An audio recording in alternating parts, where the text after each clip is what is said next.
At Sundus Exchange, we do money transfer and remittance all over the world. We have offices in Dubai, offices in Kampala, Somalia, and different parts of the world, USA, Canada, UK, Dubai, among others. Download the Payc app from Play Store and you can exchange money all over the world and the recipients receive via mobile money. Try Payc today for instant exchange. Sundus Exchange, your money transfer and the best as remittance. We are fast and reliable money transfer limited. Hi there, thank you so much for watching these videos. One thing I want to thank you for doing is to help us reach 840 subscribers at the time of recording this video. Please continue liking, subscribing, sharing and letting everyone know. So today we're going to be creating a Laravel project from start to end. How I wish I could finish it in 2 hours. That's my overall target. Okay, so I have been purchasing items from Alibaba, but sometimes I lose track of what I'm selling, and what I do, I actually purchase a product, I purchase a set of products, then I resell them in my country. Now I take orders from people on my WhatsApp number, and then the moment people order, I deliver using the SafeBorder app. So now the SafeBorder app, I make an order of what I want to send to the customer, and then the customer send me back using mobile money. And here in Uganda we have MTN mobile money. MTN mobile money and Airtel money. Okay, so MTN mobile money or Momo Uganda. Hope it loads very well. So the way mobile money works is someone initiates a transaction and they pay you, and you receive on your phone, and then you can withdraw from an agent or use that money digitally. So what we're going to do, what I want to do, I want to find a way of tracking my sales and my stock. So I'm going to create a system where I'm going to be actually recording all my sales and my stock and then calculate the profits. Well, we're going to be creating that system as a Laravel demo project. So we'll go ahead to laravel.com and then we shall be installing the latest Laravel. So we go to documentation here. So we have Laravel 9. Now this is a challenge to me because I haven't done any project in Laravel 9, but let's go ahead and do this. So when we go to documentation, we're going to look at installation, and then we shall scroll down. I'm not going to go through all this because of time. Those of you who are using CDN and Mac, this is how you install a Laravel project. But then for us who have already installed Composer, okay, so if you're on Windows, you're going to go to Composer, you type Composer, and then you choose Composer download. So Composer is like a package management, okay. So you go to get Composer and then you download Composer, okay. So you download the exe. So those of you who want to install Composer in this way, here is the setup using command line installation. And those of you who want to download the exes, here they are. All right, so make sure you've updated your Composer. All your Composer is up to date. So I'm going to look for the section of Composer. Okay, here it is, install via Composer. So I'm going to copy this. Okay, so this is what it says, and this is what is what I'm going to explain. So the first thing I'm going to do, I'm going to go to my www folder. Okay, and then I'll right click first. I do have GitHub, so I want to put this product on GitHub. So I'll first click the bash here, and then I paste the code. So I want to call this project Syzniki. Okay, so I'll come in the bash and okay, Syzniki, just like that, and then I press enter. So that is going to install for me a new Laravel project, and it will be a fresh installation, okay, with all packages that are required. All right, so let's go ahead I want to encourage you to subscribe, like, and share. Well, what it does, it helps, dedicate and show these videos to other people. Meanwhile, I do have other videos in other projects, Vue.js with Laravel, and anytime soon I'm creating projects with Iconic, and also I'm also creating a project with Native Script anytime soon for Android development. So I do encourage you, as the project here is installing, okay, we can do that. Okay, so let's go ahead now. When it's done with the installation, you can go ahead and also read through the different comments that people put on different videos. However, our target is to reach 1,000 subscribers and also make sure that we achieve the right watch hours. So this is the composer. You can download somewhere, yeah, the latest stable version, and then you'll be getting the exe. Okay, so let me double check how far our UI is installing. So after that, we're going to install the UI, and while that is that, I want to introduce you to Gripper.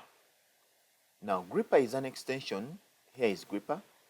Gripper is an extension designed by a developer, okay? And in the extensions, it helps you save code. For example, I do have code. These are my code answers. You can save code that you reuse over and over again, okay? You can also do a mark code. For example, you can see this is a gripper icon, so I can click on edit and add this code, okay, so that whenever someone or I am looking for it, as long as I search for it, it will be among the first to come up.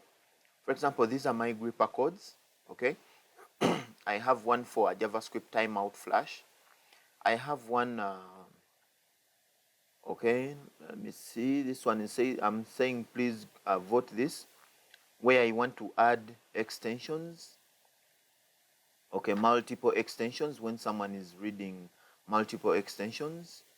Okay, it's not yet voted. Let me see which one they voted for. Okay, this is the auth redirect based on role, and it has 14 votes. Okay, let me see on page 2. I do have no votes. So that is how Gripper works, and I usually use a lot of Gripper. And let's check. Okay, so it is generating the key. So while it's generating the key, I want to go ahead and look for Laravel UI, and you're going to see Laravel install UI, or yes, UI auth, or Laravel auth, and you're going to see. So Gripper, okay, already has the answers, the first comment, okay. I hadn't voted, so I've voted for this. So also this is for those who are using Bootstrap. Now, if you are going to be using the Bootstrap UI, so I usually use Laravel Vue because in most of my projects I also have Vue. Okay, so I'll copy this. Composer require Laravel UI. So those of you who are going to be using Bootstrap only, you can use this. Okay, so but however, those who are going to use Bootstrap, unless you're going to use, because you npm, I don't think you need to run dev. Those of you using Bootstrap, that I'm not sure, but it's okay. So we're going to install one. We're going to cd to our project. Now if I come back here, okay, and I go into the www folder, you can see it has created for us a project called Sysniki, okay, and this is our Laravel project. So I'm going to cd to Sysniki, change directory to Sysniki, okay, and now I'm inside the Sysniki folder, and inside Sysniki, the first thing I'm going to do is paste the require for the Laravel UI. Okay, it is empty. Okay, I need to copy this. So composer, paste. then it installs the Laravel UI for us. Then we're going to be installing the UI auth of Vue.js, and then we shall do run npm run install and run dev, but that is not required for this project, I'll assure you. But my target is to get the Vue auth. Okay, so before I do get the Vue auth, let me first do code, okay, so that it opens up Visual Studio Code for us with that particular project. Okay, and I'm sure Visual Code is running. All right, and it's taking us direct to the project. Now, so this is our project. I haven't set it up well. I'm not looking into the database yet with the env. But what I intend to do, I intend to make certain things big. So I'll do a Control plus. Okay. Control plus, I don't know. Okay, that is, I think, big enough for our screen. All right. So when I come here, I'm supposed to be running a local host to our server, so I need to start the server. Okay, so I'm going to start the server here, then I run the Laravel UI there. So to start the server is php artisan command, php artisan serve. Okay, so it is going to run the server for us, and it will be able to generate generate a virtual server for us to run. So the virtual server can be found here, okay, or you can come. So if I come and copy this, then come and paste it here, localhost 8000.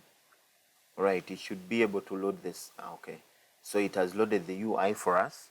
So instead, you can also type localhost 8000, and it will give you the same results. So it depends if you want to run the IP or not. All right, so before I do explain this user interface, I want to go and create a database for us where we're going to be saving all our credentials and something. So we do that here. The first thing, we need to link to this database, but the first thing I want to change is this. So I want to change the environment name, or the code. Now this is not the title, but it's like the application title, which is going to be Sysniki. Okay, so it's up to you to name it anything. So Sysniki, and then, so even when I refresh here, I think since I've done it in the env, I need to restart my server. So that has not updated because I need to change it in the env. Now let me do this once, not to be so confused. All right, so I'm going to come to my SQL and I enter the password, and then I'm going to create one called one empty database. Okay, and I call it syznk db, so Sysniki db, and then I create. Okay, so it is empty for the moment, so I need to come here, and then instead of here where you see database, instead of Laravel, I'm going to call it Sysniki db, and then the username can be root, and then the password, my password is simple because this is just a localhost thing. Okay, so we are good to go. I'm going to restart the server. Okay, it already restarted here, but let me restart it again because I changed something in the env. So php artisan serve. Great. So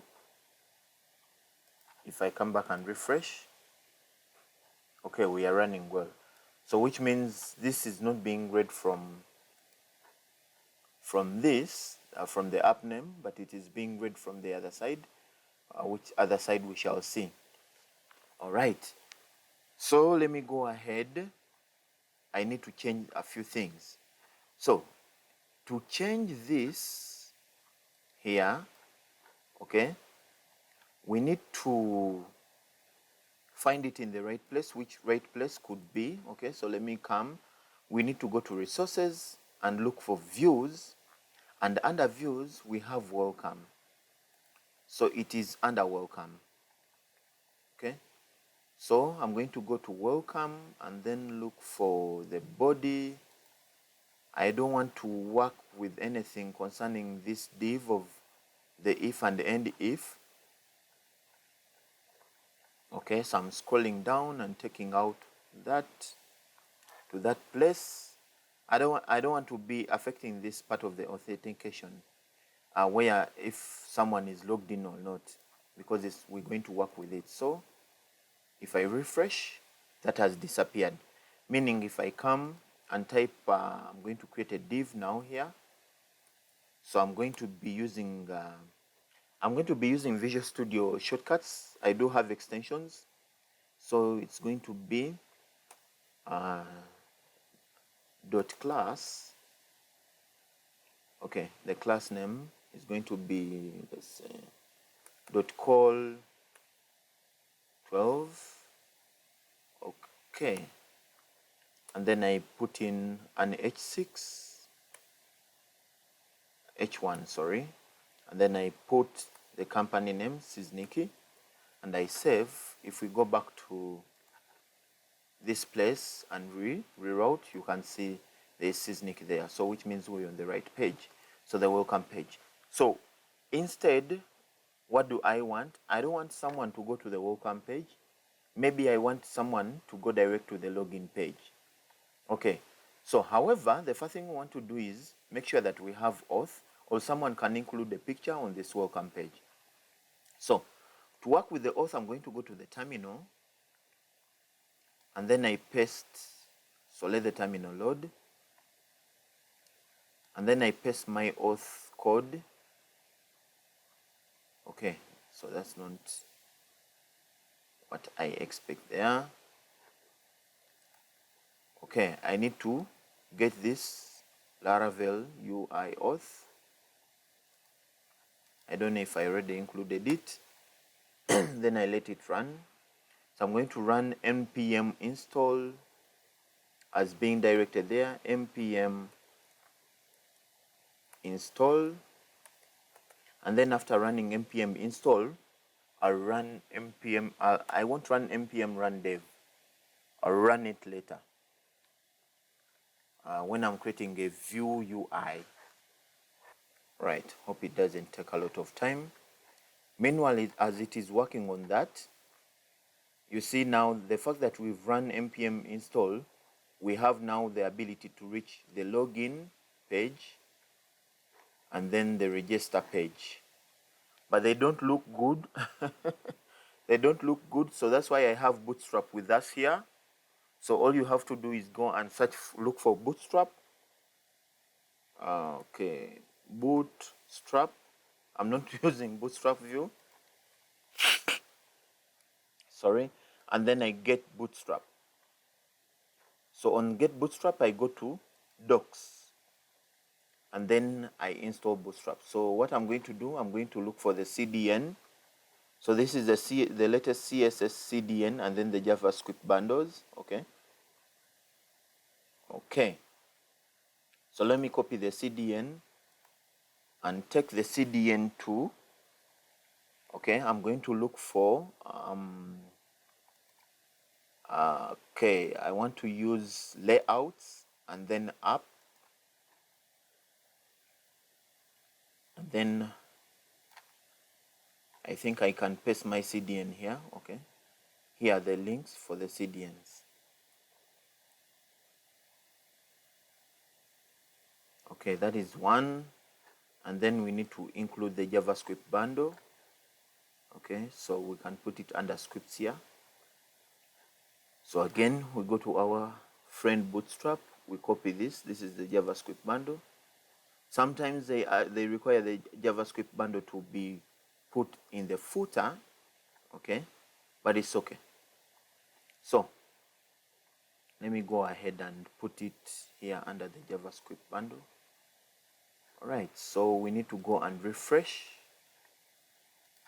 There we go. I should be seeing, okay, so Bootstrap is now active. Great. So we can log in, okay, we can register. Okay, I want to check whether this is done. All right, so now that we have our database, we're going to be creating now things that are going to be going into the database. And then we create our simple user interface. So what do we want to see on the welcome page? What do we want to see when someone has logged in? Okay, I'll take away the environment page. Then we have what we call routes. Routes is where you save all your links. Okay, so and you can see this route is taking you to welcome. Okay, we're going to create one, I think, under views. We can create a folder and we create our view, and we're going to call it, let me call the folder, what should I call it? Test. Okay, and inside this folder I'm going to create a file, and I have to call, I'm creating a blade file, and I have to call it login. It doesn't need to be that, but loginx.blade.php. However, this does not need to look like this. So Laravel has already given us a sample here. So we know about routes. They get the people call it CRUD. So they read, create, update, and delete. So this is the read, which is called the get. Okay, so the sample that Laravel has given us is telling us to route. Okay, so I need to type this and you get used to it. So route get, and then what am I getting? I'm getting login x. Login x, okay? And then I should get it from this, okay, from this controller. I'm going to tell you about controllers in a short time. So from the home controller, and then I'm going to call login x, okay? So now, where do you find the controllers?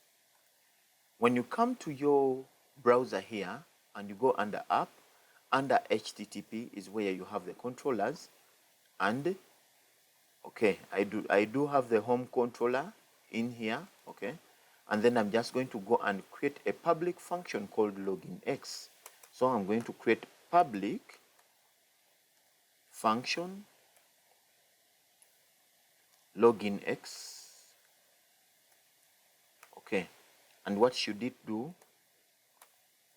It should return, right now it's empty, it isn't bringing anything. It should return a view. Which view is going to be now, the view it is talking about, we have a views folder here, okay? So it should return a view, okay? And that view is going to be in test dot login x, okay? And then we terminate here. Okay, so I need to go to login x and I type something. So which something can that be? I'm going to type an h1 and I say this is the login x page. All right, so let's see what you get. Okay, if I refresh, all right, did I link to login x? Very well. Okay, login x. Okay, so I think this is because the other one was going to home, so we're going to take this to test, which is our folder here, test dot login x. Okay, so we should be able to see what we have. So if I go to the default here, all right, so it is taking us to our page called test login x. So this is how we create our default pages.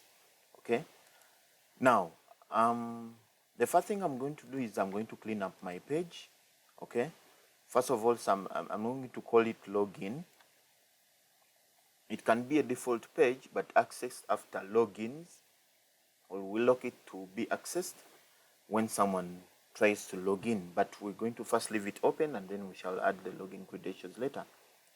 So this is going to be maybe dashboard, so, and this will be again dashboard or admin dashboard. So which means I need to come to one, I'm going to rename the folder here to admin, and then instead of loginx.blade, okay, I'm going to rename it to dashboard.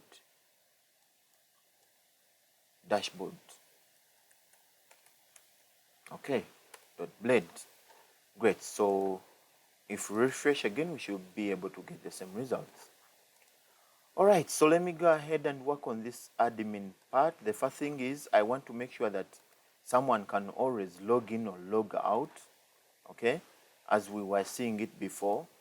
So Laravel already created that for me. So if I include, okay, if I go to views and look at layouts and I look at this app, okay, .blade, Laravel expects me to put something in this part, okay. So I'm going to extend .layouts, then app, then I look at content so that I don't need to recreate the top menu, okay. In any case, if I want, I don't need to. All right, so what am I going to do? I'm going to come to dashboard, then I put that at include, okay, at include, okay. Then inside include, I'm going to look for as layout, okay, .app, okay. So layout.app is this view layouts, so it is layouts, sorry, .app. Then I want to include my content at a section called contents, So when I go to app, there is this section called content, okay, not contents, content, okay. So this is not at include, it's at extends, okay. Then I end now the section, so which means I can have several sections, okay, and I choose which one I can input my item with. So if I come back and refresh, okay, so I do have that top menu. So what I want to do, I want to include parts of my dashboard here, which I can include dynamically if they are not from something else. For example, inside the admin, okay, I'm going to create another folder. Inside the admin, I'm going to create another folder, and I can call it maybe menus, okay. And inside menus, I'm going to create a new file and I call it admin menus dot blade dot php, okay. So when I go to admin menus, I'm going to just add something that says all admin menus come here. All admin menus come here. So what I do when I come to this section, I can say at includes, okay, at includes. Is it at include or includes? We shall find out. At include, okay, admin dot menus dot admin menus, okay. So that's what I need to include. I just need to put this right, rename it right. So N was missing there. Okay, then I type enter, I press enter. All right, so if I save all, we should be able to see something or get an error. Okay, so you can see admin menus is here. So which means it is non-dynamic, okay? so I can include it always here and then put content below it. So which menus do I have, or do I need to have? Okay, do I need to create a mobile view? It's something I'm not going to worry about right now. But what I can do, I can put a row, okay, and inside that row I can create a nav. I don't know, should I create a nav or should I copy a bootstrap nav? It's up to me. But however, what I'm going to do, I'm going to create one that its column is 12. Okay, and inside there I'm going to create an ordered list, and inside that unordered list I'm going to create a list, list items, which first list item will be dashboard to bring us back to the dashboard. Then the other list item will be investments. Okay, okay, investments.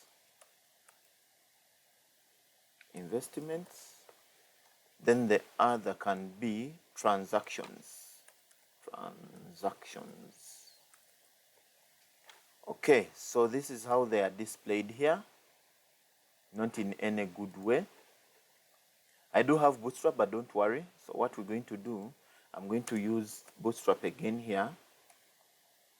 I'm going to create a class, okay, which class I'm going to have a dflex, which flex will be of row, and which flex will have justify content between,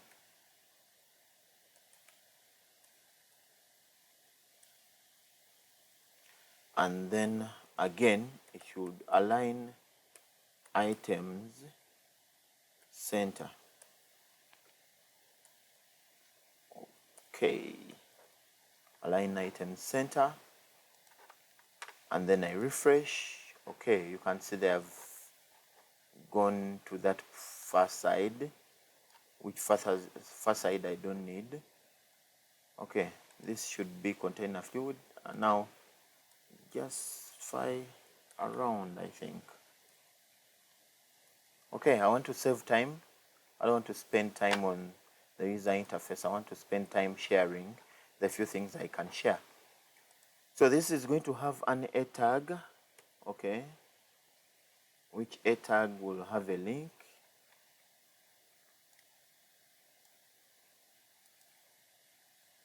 Okay, I'm going to first hash this link. But what this link should do, actually, it should take us direct to the dashboard. So, dashboard. But it can't do that right now. In fact, it's going to give us an error. Okay, when we click to go to the dashboard, it says page not found.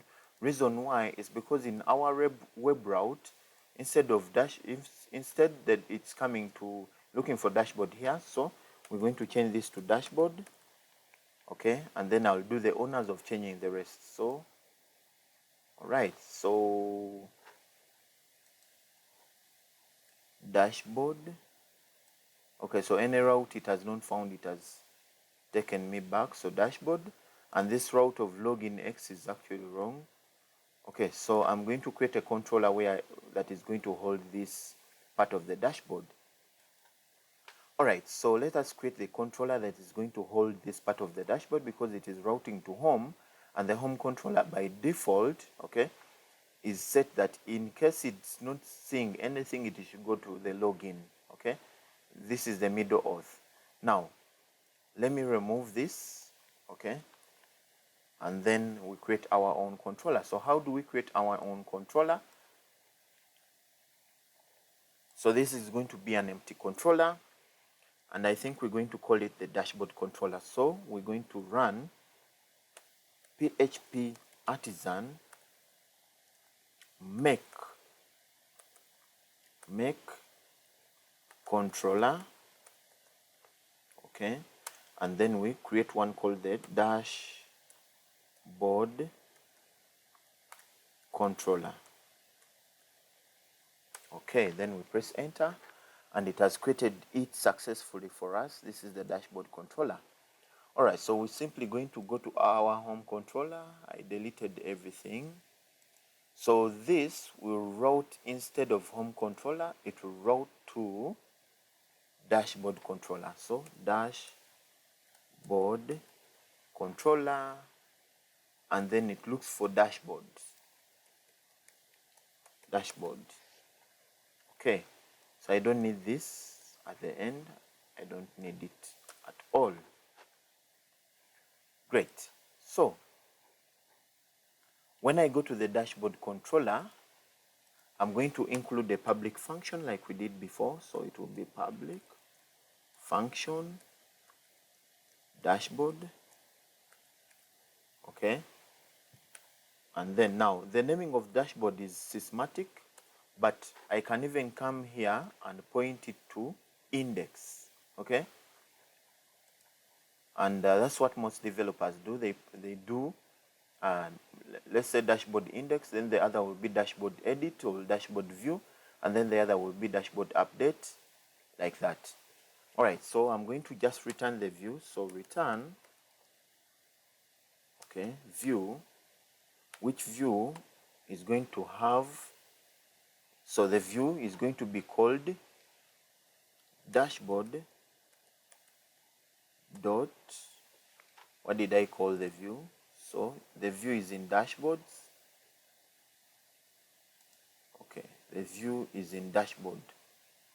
So dashboard, no. The view is actually dashboard.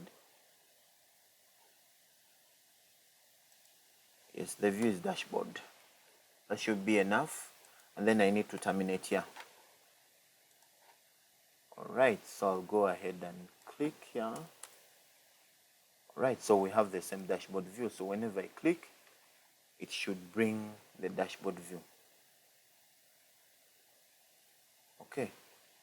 It is saying it is looking for dashboard and it can't find it. Okay, so I'm going to stroke dashboard. That could be the issue. Menus, stroke dashboard. Okay. What am I missing? And it's looking for dashboard. Okay, the view. All right, am I wrong? I think I was wrong. The view is .admin.dashboard. So when we go to our dashboard controller, it should be admin.dashboard. Great, that should do the magic. If I refresh, there we go. Whenever I click, it brings back the same thing. So what do we need to see on the dashboard? Okay, on the dashboard, we want to see, I think, a table that has our recent investments. Okay, so which is a table that has our capital, our investment, which will be our shares, and then I think it should have our profits. Okay, so let me see what we can have on the dashboard quickly. I'll pull this down. I haven't created anything in the database yet, okay, because I want to have the view first. So this will be dot row. Okay, I think dot row will be enough. And inside this row, I'm going to have, I think, a small table, but that table will be in a div. So dot call 12. Okay, so inside that div, I'm going to have a table. So I'm just going to copy that from Bootstrap. So I'll come to Bootstrap and type tables, and I think it will be good to have, or I can have them as well, it depends. It really depends. But let me create a basic table. I want a table that alters. Okay, this is not bad. This is also not bad, but I'm not going to have so much of this anyway. Okay, so let me copy one table. I'll copy this basic table, then I put the altering path on.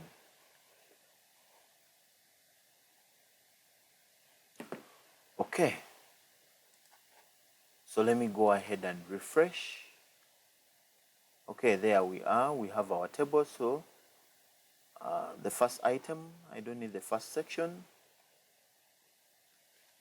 Okay, I don't need that. And this is going to be capital. There could be a better way of expressing this, by the way. I'll find it out. Let us first make sure that we have our system. So this is capital. This is share capital or investment capital. So this is investment capital. Investment okay. This is capital. Let me see. This is invested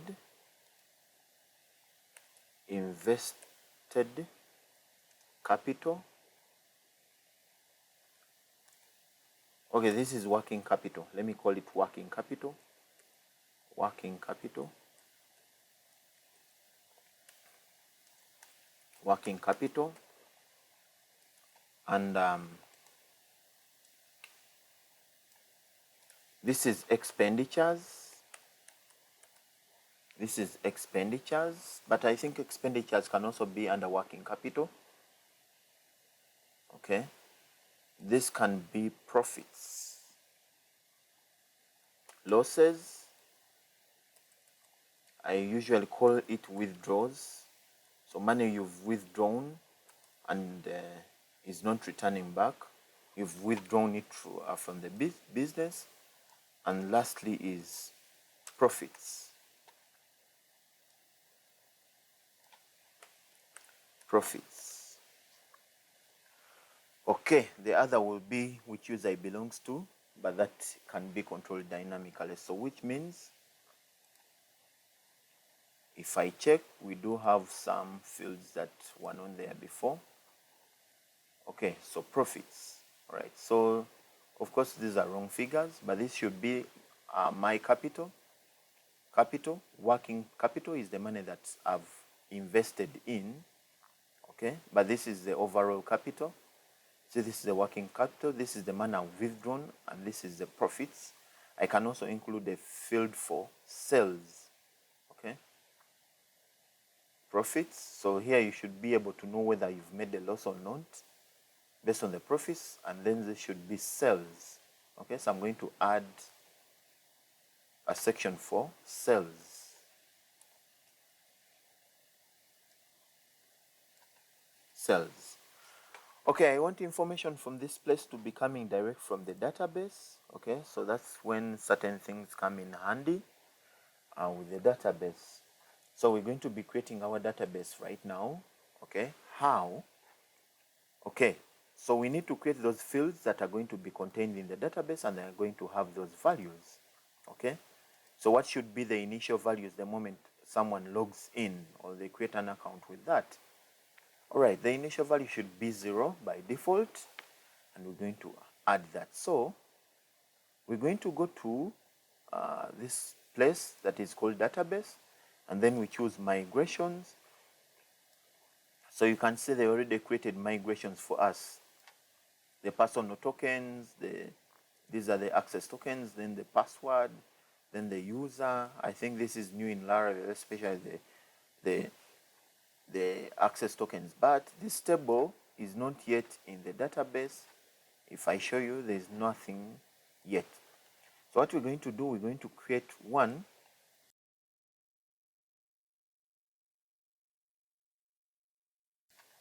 This migration of the capital, okay, and we're going to call it the investment table. So we do PHP artisan make, okay, colon migration, and then we create, Okay, we create the investments, okay, underscore table. So create underscore investments underscore table, and then you press enter, and it's going to create the migration for us, and here it is. So the table is here for us. Okay, so we may need also time, but time is already captured for us. So what we're going to do here, we record what we actually need. So we create a table row, okay, table column. So this is how we create table column, and which column will have a value of an integer. So it will be an integer, and that integer will be capital. Okay, it will be capital, and that capital will be by default. By default, it should have a value of 0. Okay, and then we terminate that. All right, then again on that same table, we're going to have another integer value because we're dealing with figures, integer. Okay, and then that will be invested capital. I usually want this to be, invested, okay, invested capital or working capital. Working capital, that you're not going to invest all the money. Working capital. Working capital. Okay. And then it should also have a default value of 0. A default value of 0. Okay. Then again, we're going to have withdraws, because we want when someone withdraws, they find a way of balancing, I don't know, what they have withdrawn, and it is being deducted from, okay, the amount they have withdrawn, and it is being deducted from the working capital. So withdraws, okay, so it will be table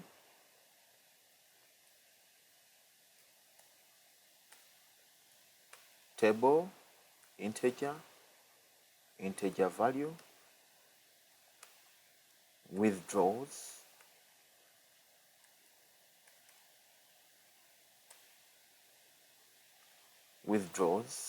which will also have a default value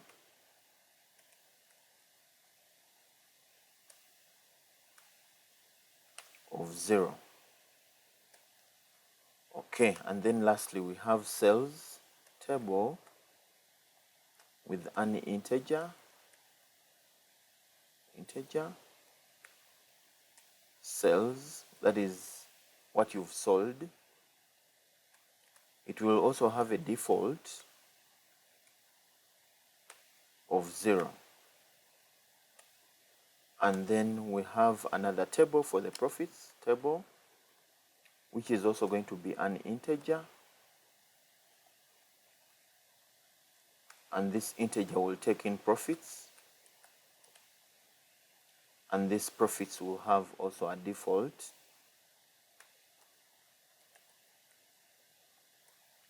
of 0. Okay, so we need one other last thing. We need to have a foreign key, FK, and that foreign key will be of the user, okay? Which user has logged in and which account they are seeing, okay? So when they log in, what do they see? So we shall look at that, but I don't think I'm going to register it right now. Okay, so what we're going to do, I'm going to run php artisan, okay, php artisan migrate. All right, so it is going to create for us a migration. However, we have an error, and this error is about the specified long key now for the email, for the user, and so is the sort of issue. So what we do, we just come to Google here, and then we search for Laravel specified key, too long, and then Gripper will bring us something.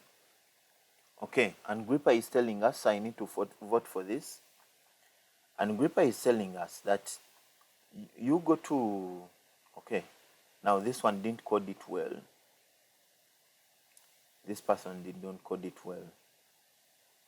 Okay, so let me look.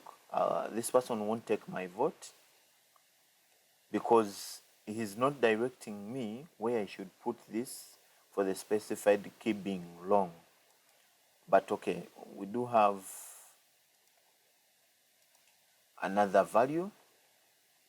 Okay, so this one is telling you that you go to app-service-provider.php. Okay, so we're going to come back here and then we go to app. We look for, okay, app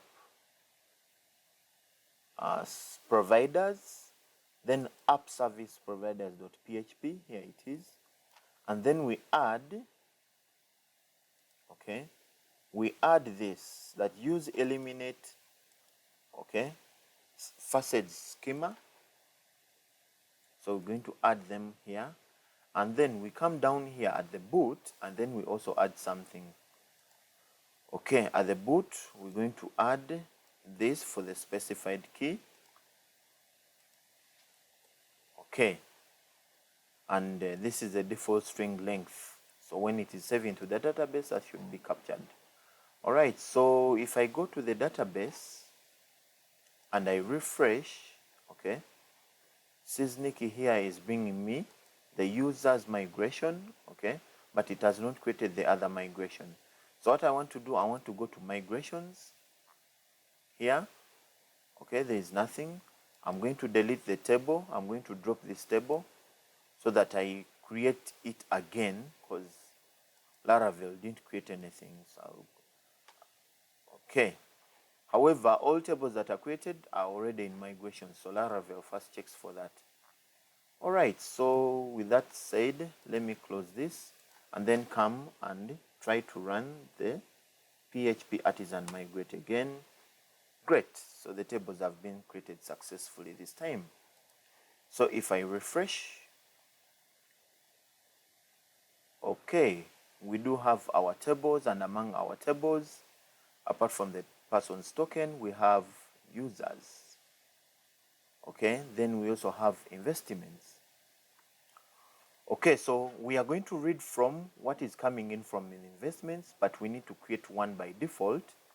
What we can do, I can create this to be run whenever a user is registered. So if a user is registered, they should have a correlated investment capital by creating the foreign key. Okay, so we're going to see how do we create a foreign key. So I'm just going to copy that from my recent projects. Okay, so I'll go to my migrations in the recent projects because I don't need to. Okay, database, then migrations. I'll just double click any, that one has no, and this one has the foreign key, so I'll copy this. Okay, and then I come here to the investments. Okay, then I paste the foreign key. Okay, so the foreign key here is going to be user FK, user. I do usually call it FK user to show you that that's the foreign key. So FK user is unsigned, and it will be looking for FK user as a foreign key. Sorry, let me clear my throat. Let me first sip some water. It will be looking for user as a foreign key on the table, in the table of users. Okay, so what do? I'm just going to go back here to, and then I look at migrations. So into migrations, there are our tables, but I only want to delete the investment table.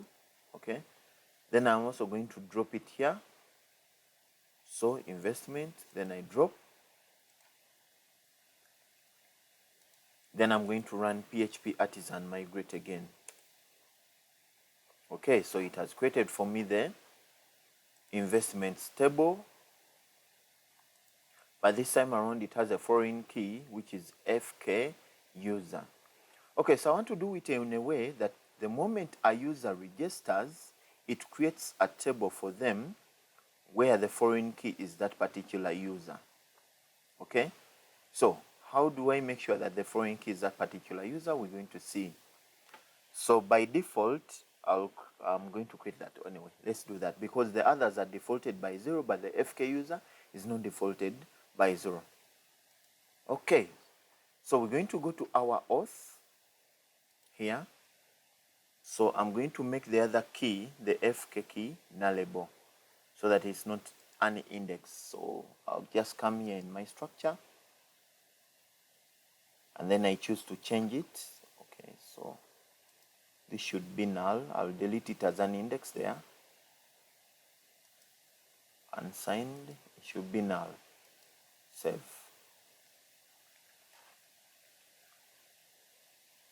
Okay, an FK cannot be null, so I'll drop it here so that it loses the index. Okay, so it's just an FK user. So what I'm going to do is, I think, anyway, it is it is mine by default. So I think I shouldn't worry about this so much, but come on, I can't think of it. So what I'm going to do, because this is there by default,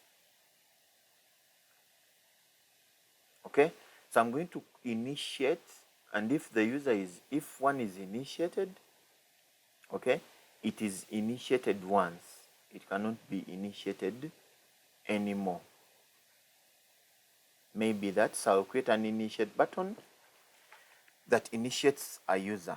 Okay, I want to introduce you to something called icon fonts. So let me go to icon fonts. So icon fonts is something with icons, to deal with icons. Okay, and how to use is here. Okay, so you can download the icon fonts or you can link the CSS. Okay, href my projects. What, here's an example. I don't know if you can link them dynamically. Using the web, you need to copy the icon fonts into the directory. Okay, that will be so much.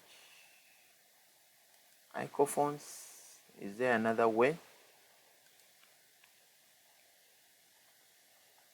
Okay, I wanted to use icon fonts without downloading the icons. But it seems I don't have a CDN.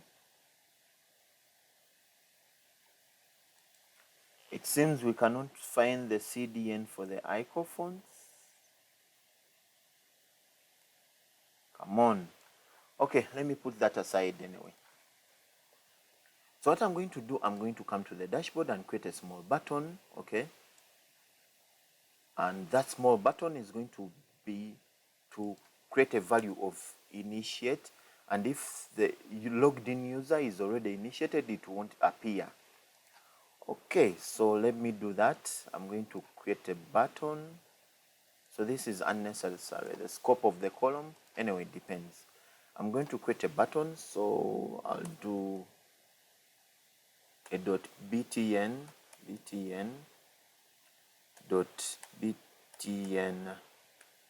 block .btn success. Okay, so this will be a button,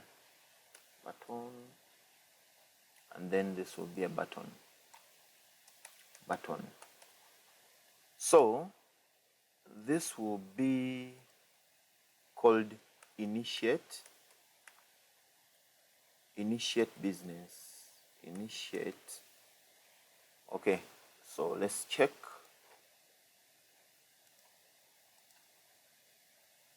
Okay, here it is. Okay, it seems I'm not receiving my bootstrap. This is a button. Which class is, okay, BTN success, yes. I didn't type that well. Great.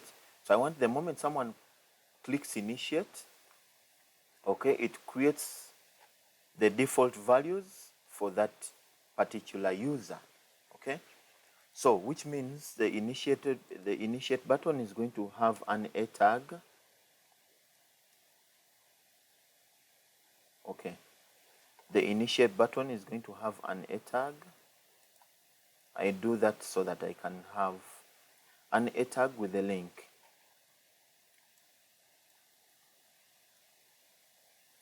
Okay, an a tag with a link. So this a tag, we're going to have a URL, and this is how you write the URL. So blade URL. So URL, okay, inside the URL, we're going to go to a route called initiate. Okay, it can be initiate,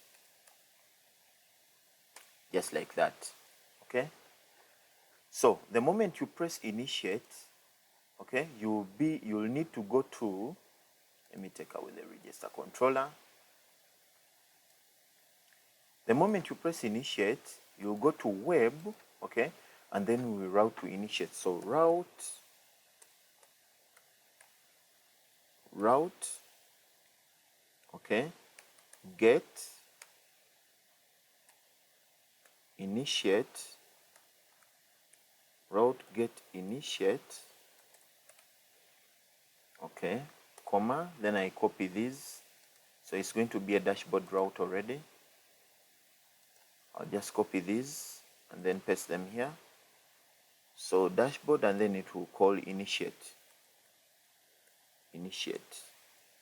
Okay, I need to terminate.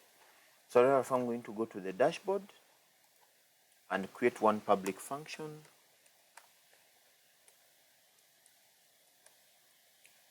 okay, which I'll call initiate, okay, and then what it will do, it will create for us those tables.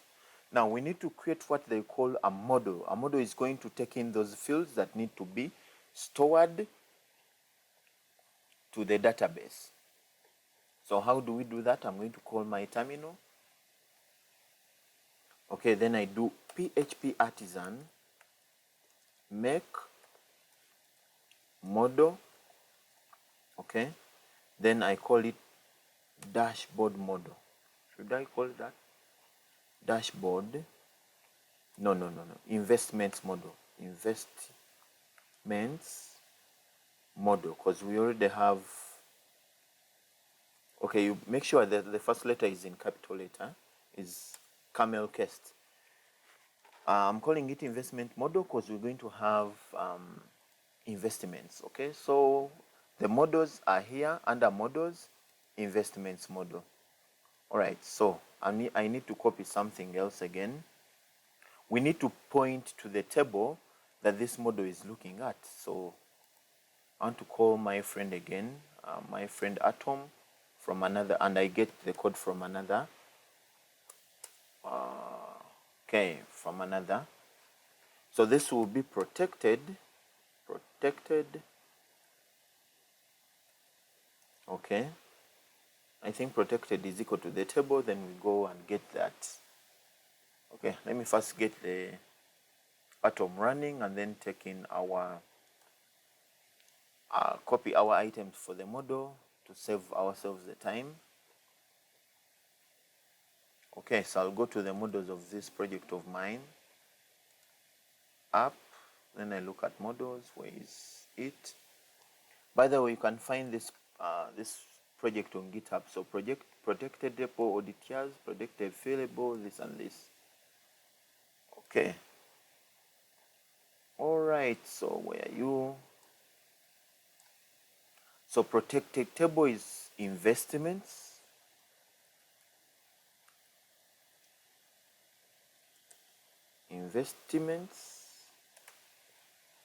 And then the fillables are what we've been filling in. So the first fillable is capital. The other fillable, well, by default, you may not include even any. but the first fillable is capital. The other fillable, okay, let me look at it here. The other fillable is working capital. How did I set it up here? Capital, working capital withdraws sales. Okay, so let me do that. Working capital withdraws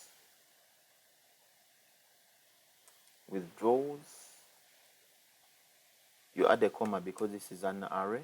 Okay, sales, okay, profits,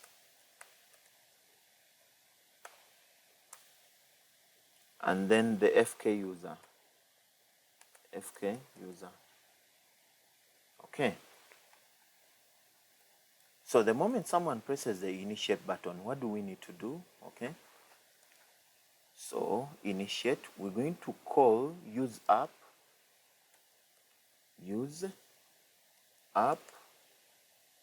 then app is in models, and then it's called investments.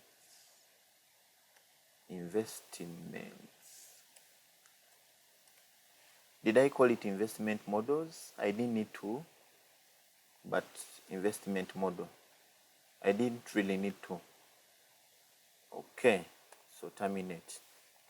So what we're going to do, we're going to create that, okay, by one. Okay, so we're going to create that. We're just going to create a variable and we say initiate, okay, is equal to, okay, now investment model,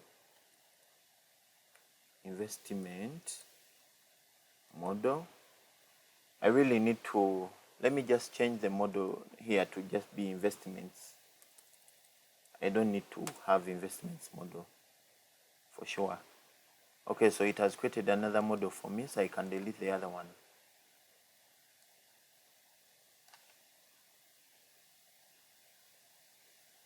Okay, I can just call investments. Okay, so it's going to be investment, okay, and via investment we're going to create, okay, create an array object, and inside that array object we are going to fill in the following. Okay, what do we need to fill in? We actually don't need to fill in the following anything apart from the registered user who is logged in. Okay, so I'll just do, we're going to fill yet the FK user with the default of 1.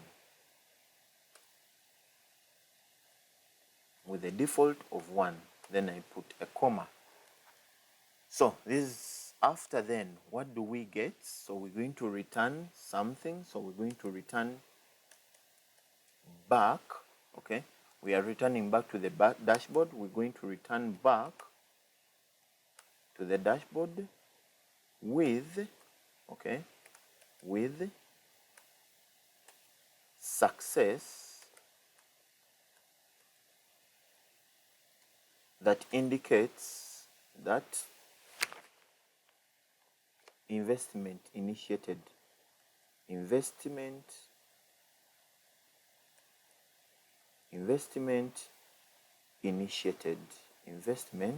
initiated. Okay, that's good. One.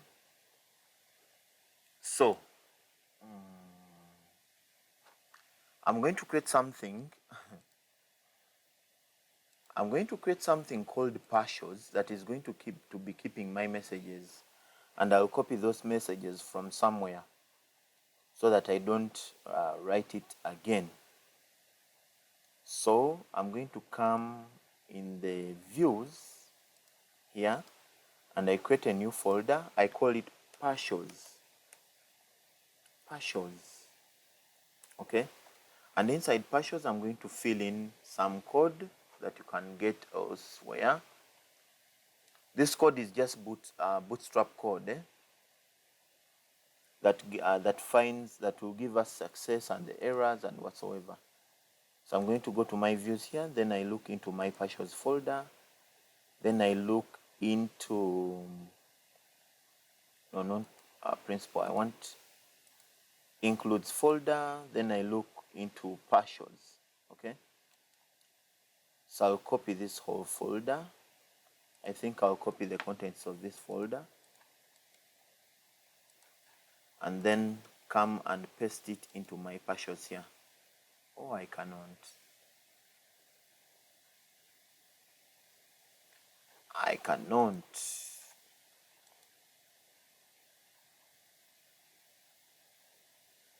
Okay, let me just, I don't know if, I think it is possible atom to atom, but not atom to Visual Studio. Okay, so let me just create those partials. One is going to be called success.blade.php. Okay, so I'm going to go to atom, then I look into success and I copy the code that is in success. Now this code is just a message code, okay, that I copied from W3 Schools, and it has some bit of bootstrap in it. Okay, so and it is asking that if the session has a message success, so success, you should do this, you should show this, okay, and then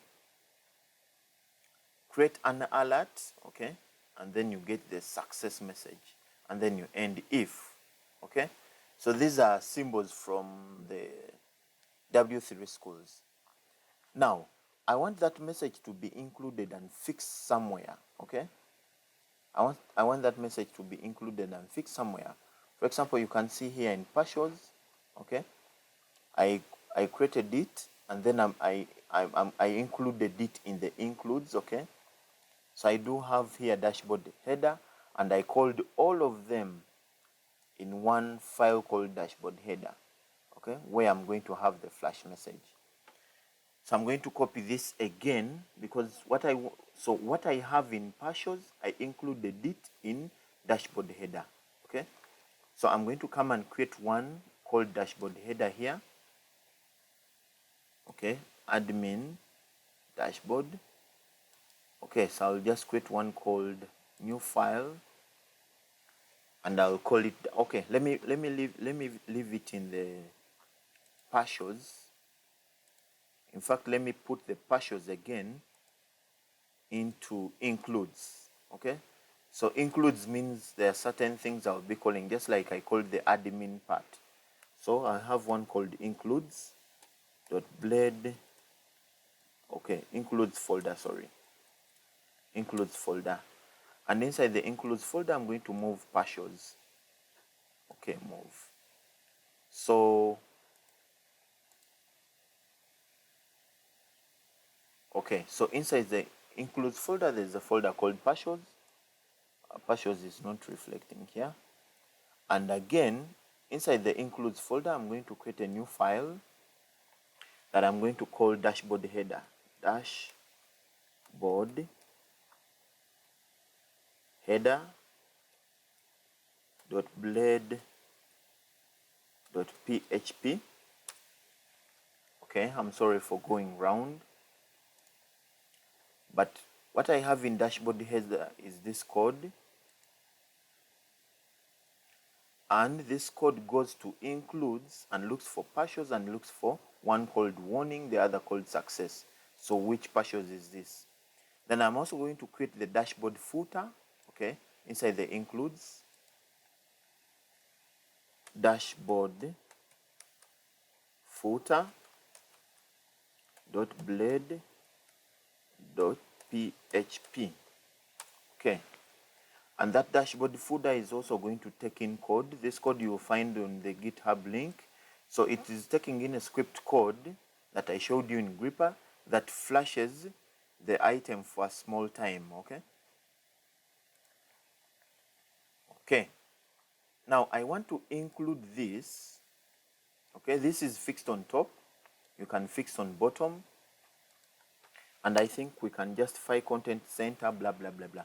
So I'm going to include this in the dashboard, okay? So I'll go to admin, dashboard, then I include that. So I'll include the footer. So the include can be anywhere here, okay?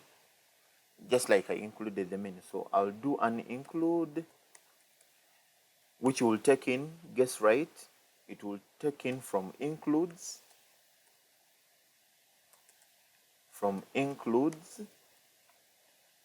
okay, then dot, okay, dashboard header,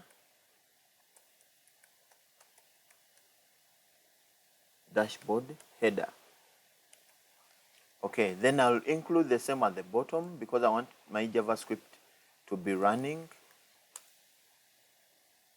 okay, after the end of the section. Great, so we are good to go. We can create our user. So we're going to initiate, okay. The moment we initiate, we expect it to come back. Okay, it is saying includes warning was not found. Let's first check our SQL to see if it has created the data for us. It has not. It is giving us an error about the includes warning. So I'm just going to go and either add them or comment them. So where is the dashboard header? Here it is. Should I comment? Okay, let me just include the danger, warning, and success so that we are done with that. So new file, okay, which is warning.blade.php. So I'm just going to come to my atom here under my partials, warning, then I copy that code and paste it there. Okay, so let's also include the danger. So new file, danger.blade.php. Okay, all this is coming in as a response that is going to be taken from our whether the item is successfully created, or it gives us a warning about an error, or it actually does not upload or create the item. So which means I'll first take off this danger, warning, and success. Okay. Okay, I'll also take away the footer and success. So with the dashboard controller, so which means in another instance I can put warning like that. So let us go ahead and refresh our view. Okay, then we're going to initiate. Okay, so initiate, I don't know, it is taking me to nowhere. Okay, which is telling me, which is like a simple warning that actually the route does not exist. So initiate. Okay, so I have a typing error there. Initiate. Okay. All right, so it is good. We can refresh now. And I press initiate. Okay, so it works in the background. So it is asking me for investment controller. Okay, so investment model, sorry. Remember I had changed the model. So investment, use up. Okay, so the model is investments. I have used investment. Great, so I'll go ahead. I can refresh, but let me go back and press the button. So I press initiate. Okay, it is saying FK user to fillable property to allow mass assignment. So FK user, I have FK user in create. So I'll go to investment model, investments. Okay, I'll delete this. Okay. So for the investments, I didn't copy this. I didn't copy this to investment. You see it is empty. Great. So I need to delete this because I no longer need it. Okay. So I'll go ahead. I won't refresh straight away. I'll go ahead and create. And yes, investment created successfully. So it should disappear unless our JavaScript is not working. So our JavaScript is not working, but if we check the database tables, we actually have a user, and this is their investment capital. So let's go ahead and read actually what we have from the investment capital here. Okay. So we're going to come back to our dashboard controller. I need to find out why the JavaScript here is not working, because I don't need that message to display all the time, which is in our footer, and that footer is at this moment here. Okay, it's because instead I didn't put dashboard footer.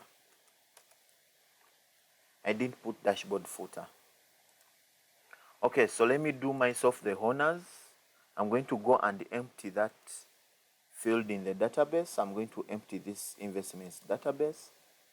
Okay, then I come back to investments, and you guys see it is empty. So this time around this should disappear.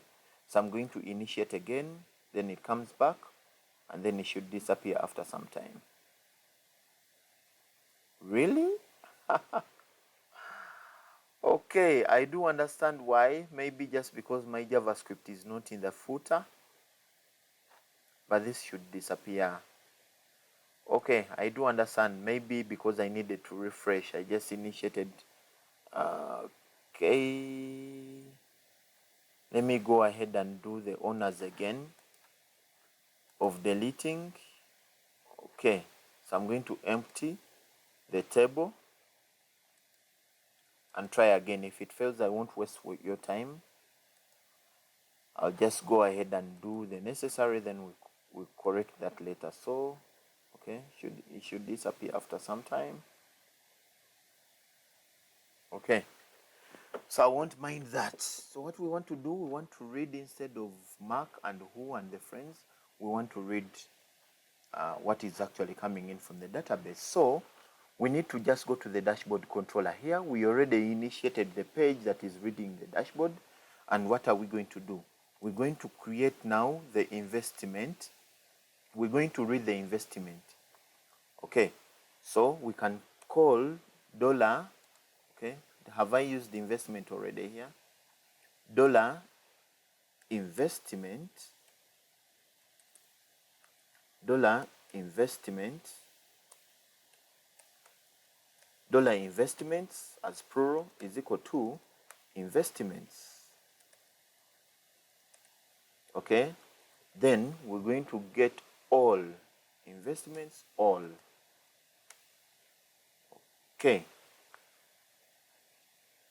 then we're going to compact this value into our view. So I'll just put a comma and type compact, and I get the value, which value should be investments, as a variable. Okay, so it's being put as a variable. And then when we go to our dashboard, okay, and we look at investments, so it is reading, okay, all this is the table row and then the table data. So I'm going to delete the rest of this because I don't need it for the moment.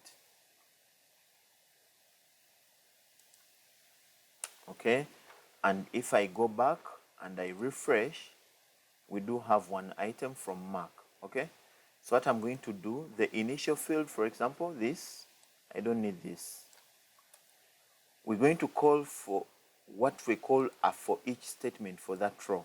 Okay, but it was one value. However, we're going to call for each, okay, investments, but it is going to be one table. I didn't need to really do that.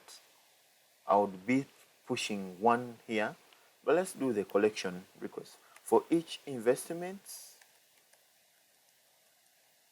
as an investment, okay, as a variable investment, and then I come and close the for each statement here. So at end for each. Now what for each does, or what the at symbol does, it helps create the PHP code in the middle there with the blade templates of the Laravel framework. So this will be capital, so which will mean I'll call here like this with blade, okay, and I call this should be investment, okay. I've already made a typo here, should be from investment, and then you look in the field called capital, okay. Then I'm going to copy these and paste them here, and I change the field names, okay. So in the field called capital, in the field called withdraw capital, working capital, in another field called withdraws,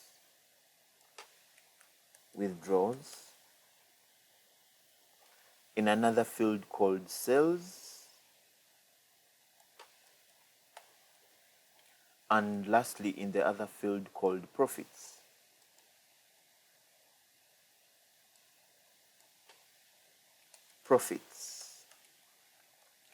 Okay, so that should be showing us those values, okay, which is right. We have the values of 0, 0, and 0. Okay, so what do we want to do? When we want to invest, we're going to go to the investments. Yes, when we want to invest, we're going to go to the investments. So I'm going to come to the investments menu here, okay. Remember, it's just included and it's static, and then I call the investments table, okay. So I can call the investments, and then I just add something, and then I'll have one for the transactions. Or else I can call the investment here as a model, then I fill in my capital, okay. Then the moment I fill in the capital, the others, okay, should be, for example, if I purchase an item, it should be top to the share capital, and then it reduces from the initial capital. Okay, so let's go ahead and come back to our admin menus, and then we're going to add an a tag, which will have a link. I just, okay, and then we're going to take this to investments.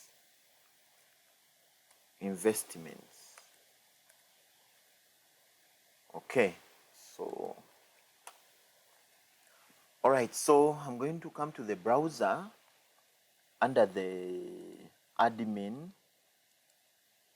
okay, and I'm going to create a folder called, okay, under admin, I'm going to create a folder called investments, just to be organized. Investments, and inside that folder I call one called investments,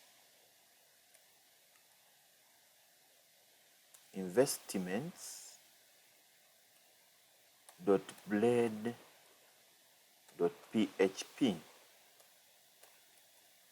But I don't think it should be called investments. I think it should be called, this should be called stock, okay, or invest, yes, investments. Then this should be called sales, okay. This is where you enter your sales instead of transactions. So let me change that straight away in certain places. Okay, where is the menu? This should be called sales. sales. Then the other one should be called investments, as in what you invest. Okay, but I don't think we need this, by the way. Whenever you invest, you're purchasing, great. All right, let us create that. So the first thing we're going to do, we already have the investment. Okay. What this should be, stock. I'm going to call it stock. Stock capital. Stock. So I'm going to create a table for stock, which records my stock and also updates that I have stocked. Then before I create the table for stock, I'm going to create a menu, a drop down where I include my capital. Then the rest should be okay. So which means I need to come here and I'm going to create a button. Okay, I'm going to create a button, and this button should be called stock. Okay, it should be called stock. No. So this button doesn't need, by the way, this button doesn't need an href because it's just going to stock items, but it should be called stock. Stock. Oh, no. Sorry, add capital. Add capital. And add capital is going to call a bootstrap model at the end of our table here. Okay, it's going to call a bootstrap model. So I'm going to go and call and come to bootstrap and type model. Okay, it's model. And I'll just copy a simple model and I give it some inputs, I think. So I'll copy a simple model and this is what I'll paste here. So I usually want to comment that this is the capital or add capital model.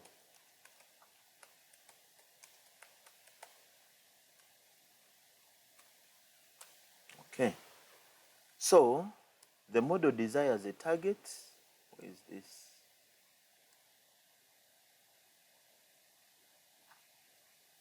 Okay, all right, so I don't need this. Okay, the model desires a target that we are missing here, which is an ID. ID is equal to capital model. ID is equal to add capital. Okay, and then I need to come and get it, the target from the button. So I need to come and get the target. Here is one target model, and then the ID is model example. Okay, so what do we need? We need to come to this button and then we add the target, the add capital button, and then we add the target model, and then the model ID is add capital. Okay, so with that done, if I come back here and refresh, okay, that model should be able to open. Great, so we're going to add links. First of all, I need to make that model large. Okay, where are you? This model dialog should be model LG. Okay, all medium. Let's see, it is large enough. So I'm going to add a form here where I add to my capital. I think it should be just okay. I've actually made it big for nothing. Let me make it small. SM. Okay, so this is the add capital model. Okay, so whatever I want goes here. So this is what I want. I want to have a form. I want to have a form. Okay, not a B form actually. a form that will post. Okay, there are other very many options. Posting is sending, okay, a form that will post. The action will be URL, okay, add capital. Okay, it can be multi whatsoever that you want it to be. But then we're going to put an input, which input is going to be of number. Okay, I'm looking for number. Which input is going to be of number, okay? And then it will be capital. Capital. But the number here, we're going to have the max, the min number. The min number, min will equal to,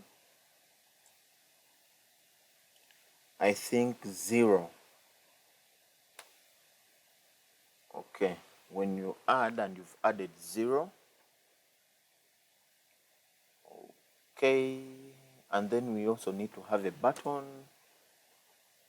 Okay, btn, which button is going to be just a submit button, so I don't know. Okay, btn success, and the type of button is submit.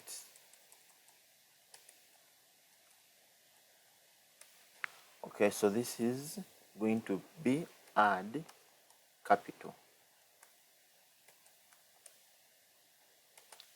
Add capital.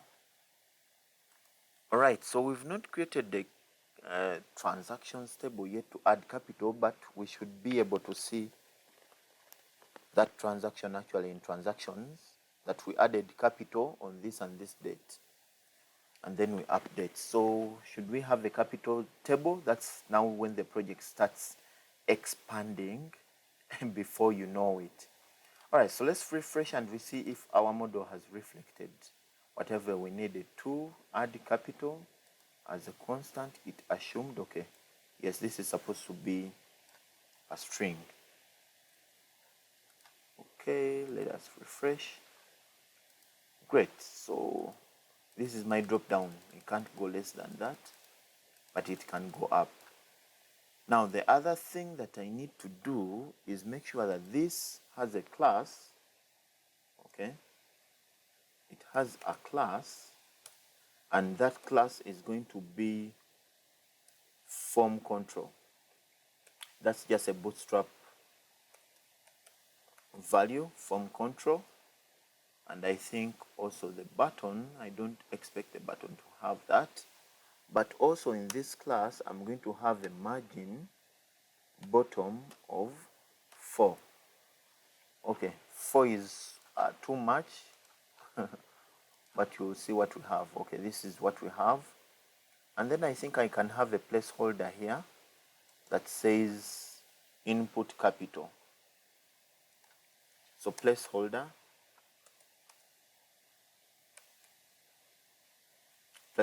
here that says input amount.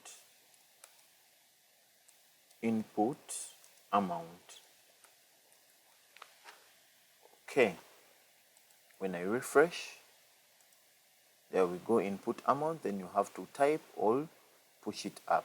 So add capital is already in the wrong place. It's supposed to be down here at the bottom. So I'll simply come and put it in the model footer.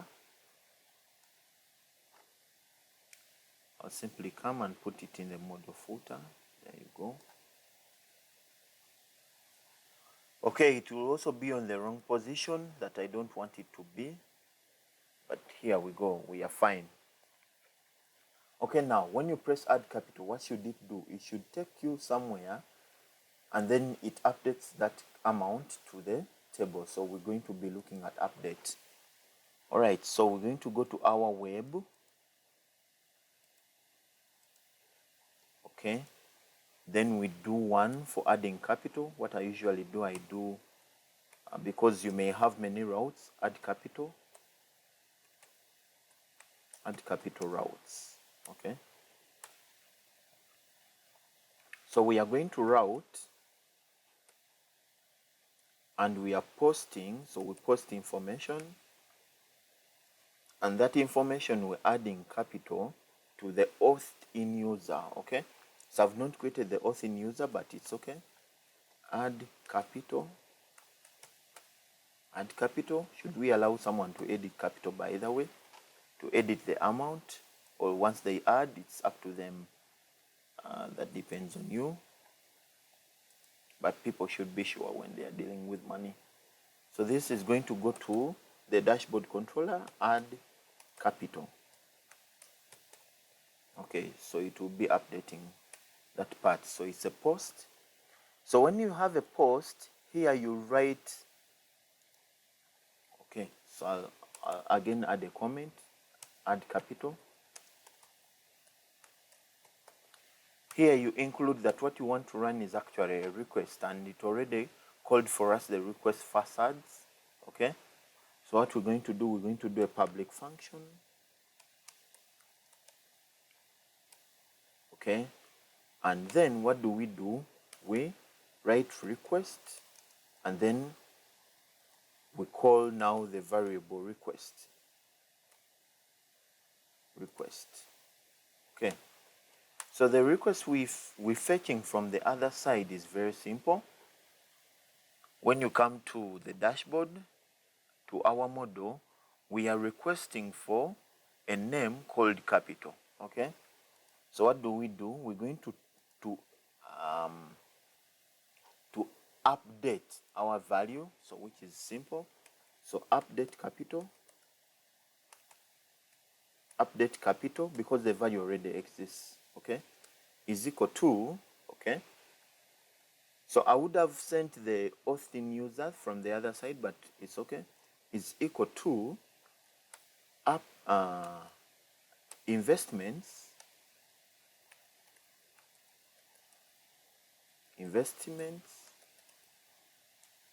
okay, and then you can find the value if there are very many fields. Okay, where investments, where FK, where the field FK user is equivalent to the auth in user, which is 1. Okay, then we're going to point to update. Okay, as the project goes bigger, we're going to find that I'll modify the keys in a particular way.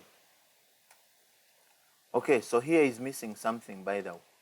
We are supposed to point to add capital. Okay, which I think is what we picked from, all right, is what we picked from the front end. Now, what am I going to do? I'm going to input now already the request. So what some people do, they do first write the value here, then they paste it here. That depends on the logic of what you want to complement. But however, so for us, we're going to add capital. Okay, so we're going to update where there's where the user FK is 1. So we're going to update capital, and then we input the value that is coming in from the request, and the request input where the field has the name capital. Great, we can put a comma here, then we terminate. And then what do? We're going to return back.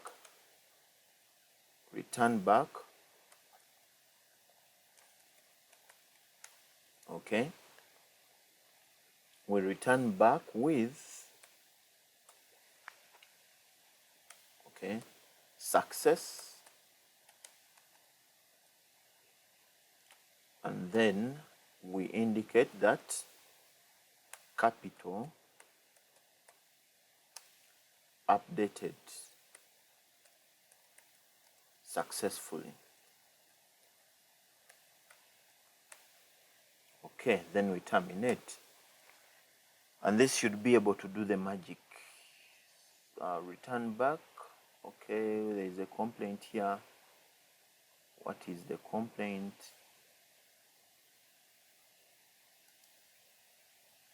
return back. Okay, there is missing with. Return back with. Okay, that is the issue. All right, so we're going to go ahead. Our capital should be able to update and refresh. And then we're going to go ahead to add capital. And then we're going to add an amount of 5,000. And then we add capital. Okay, unless there is a missing value there. Add capital.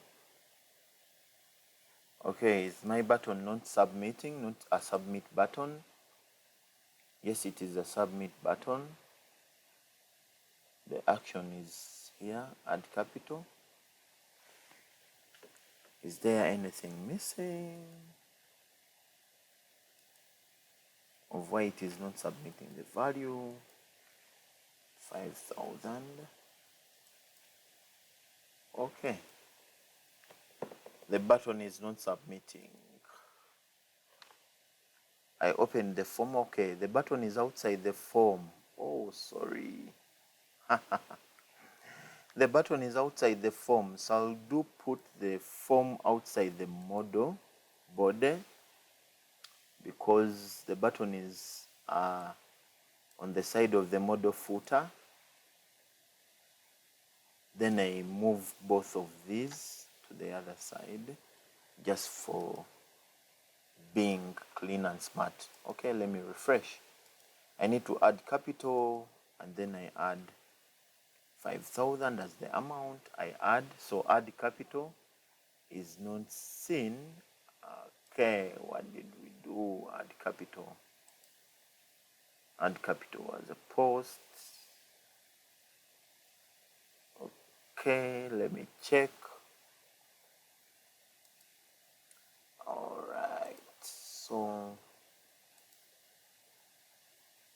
we have add capital here. All right, so let me double check. Okay, let me stroke it and I see. Let me stroke it. Actually, stroking it could have brought the issue. So add capital, which amount is 5,000. And then I choose to add. No. Okay, so I need to double check on my routes. Let me look for a form route here so that I'm quite sure of what I'm submitting. Let me look for a basic form.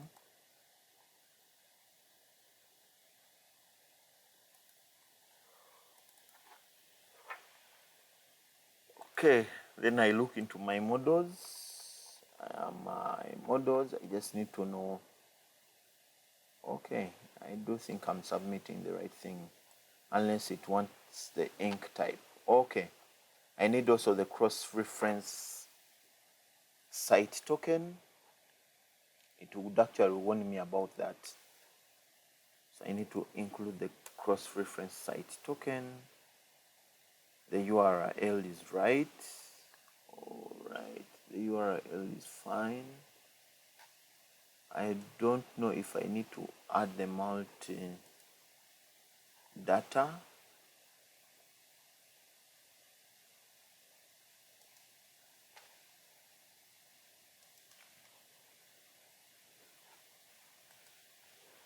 I don't think it's necessary. Okay, let me go ahead and refresh. Then add the amount, then add capital. Okay, so it is telling me the investments controller is not found, which is an issue. Okay, so the issue is I didn't have the multi-form and the cross-site reference token. So I just need to come, I've made a typo there with the investments. Okay, so I can refresh and resubmit. Okay, so you can see now the capital is added successfully. All right, so our capital is 5,000. Now we need to make some working capital. Which working capital we're going to find in stock? So we're going to stock our products, not investments. We're going to stock. And then whenever we stock, we should be deducting from our capital. If our capital is less, it should not be able to add stock. that is how the project is growing. Okay, let's go ahead and stock. All right, if we go to our main menu, this should go to stock.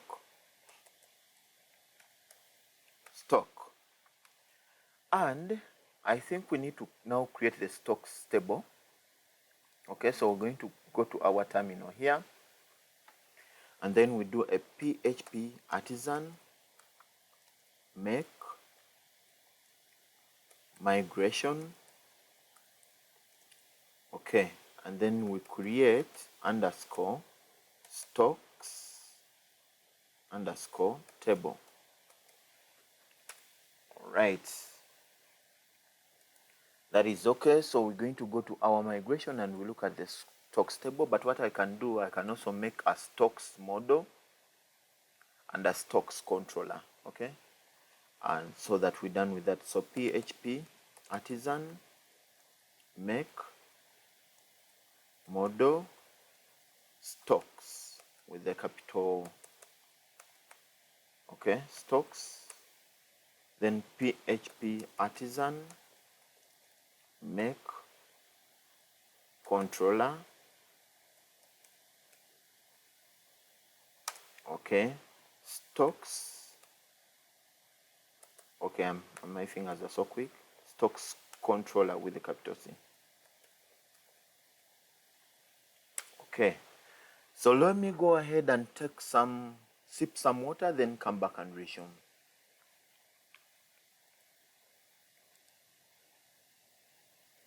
All right, so we are back. So I already have now the stocks model and stocks controller. Okay, so which means this is going to take us to stock. So we're going to come to our web routes. Okay, now I don't need this anymore. Okay, and then I'm going to add one for stocks. I'll just copy this so I change the necessary. So add stock. Okay, add stock should take us to the stocks controller. Stocks controller.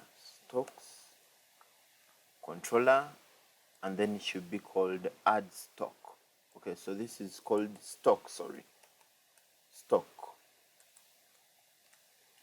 Okay, stock. We haven't created one called add stock. In fact, it's going to be a get route because we're getting the value. Okay, so it's going to be a get route. So get, so we just want to view the stocks section. Okay, so we're going to have stock record the user who was stocked as a foreign key.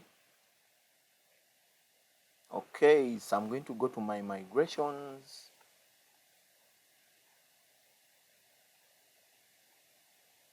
Database, migrations, and we look for create stock. Okay, so under create stock, okay, I'll just take away the browser. So under create stock, we're going to have a table where we're going to record a string of the item stocked. Item stocked. Item stocked or product stocked. Okay, so it cannot be null. Then we add a string of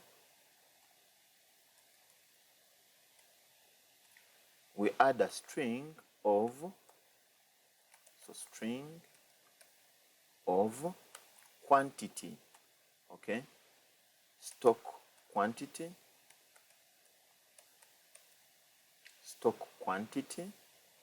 all right, and so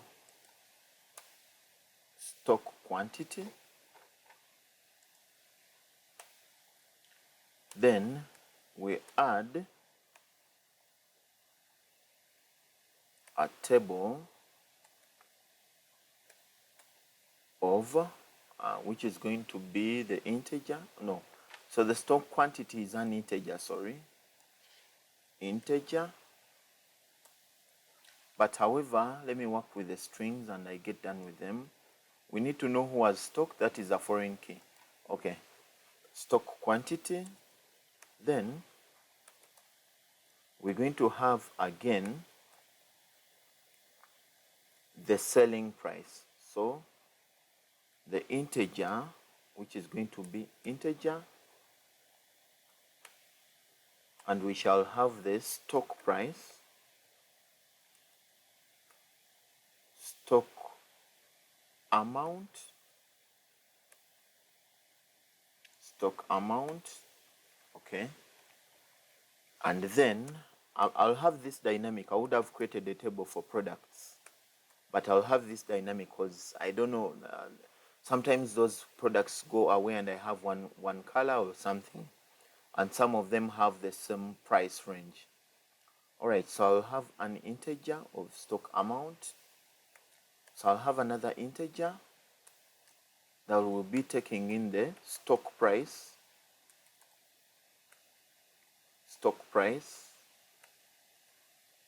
okay, and I'll have another integer,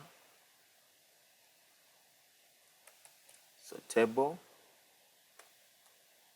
integer, that will be taking in the sale price, sales price,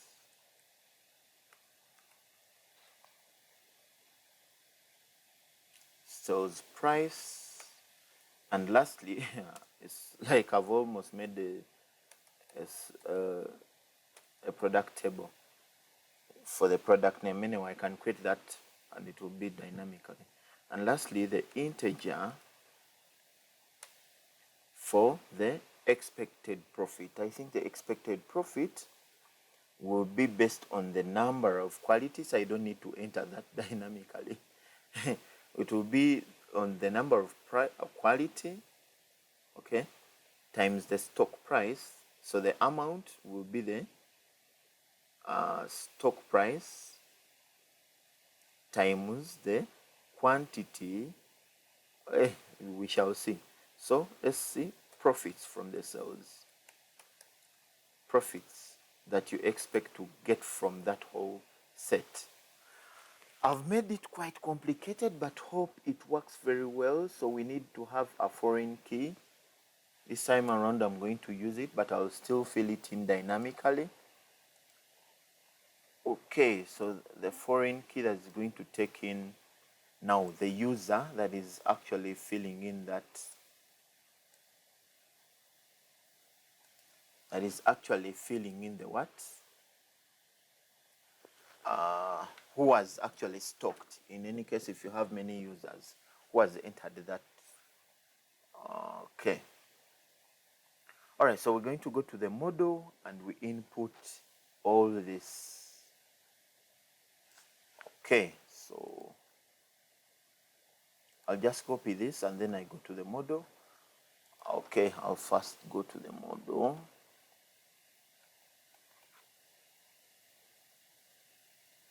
Which is stocks. I'll copy it from investments, then I just paste and then I start replacing. So this is going to be called stocks. I haven't run the migration yet by the stocks. Okay. And then I want to look at what stocks will have. I've just copied it all for referencing. It will have items stocked,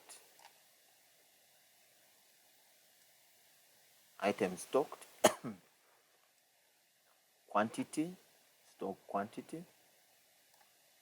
Some of the things I'm going to be entering, they are going to be entered dynamically by the calculation of the system. Stock amount, stock price, okay, the okay, the sales price, then finally the profits, and then finally the FK user. Okay, so what do we have on the add stock? I'll take away investments for the moment. Okay, If I come and refresh, then I choose to go to stock, I actually don't see anything.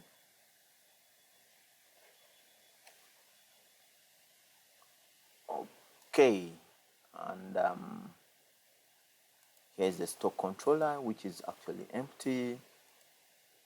Okay, so we should have this stock. Go to stock and return the different stocks that we've included, and also add some stock. So it is actually warning us that we just don't have stock in stock controller. So here is stock controller, where we're going to create a public function. A public function that holds stock.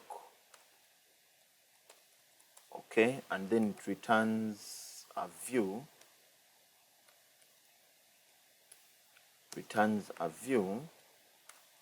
Which view is going to be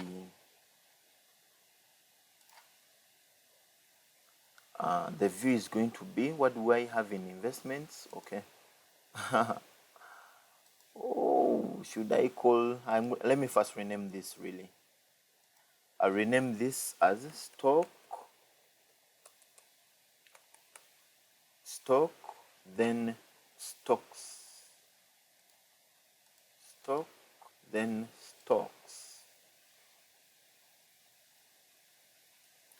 stocks view. Okay, dot blade. So this will return admin dot stock dot stocks. Okay. Okay, I need to terminate at the end. All right, so if I refresh, we have the stock page. Now the stock page is going to take on the usual. It's going to go to it's going to include whatever is in the top menu of the dashboard. So when I come to the dashboard, we have this top part, which is including the headers and also the layouts up here. Okay, so I just need to copy that and come to stocks and add it. Have I included the section? Okay. All right. At section content, okay. Then I need to come and close the section.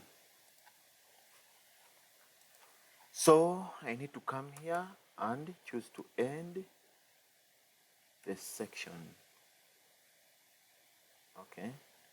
End section. All right, so what do I need here in the middle of the stock? I think I need the table, and I also need the form to fill in my stocks. I need a table that is capturing all that. No worries, I'll just copy this table.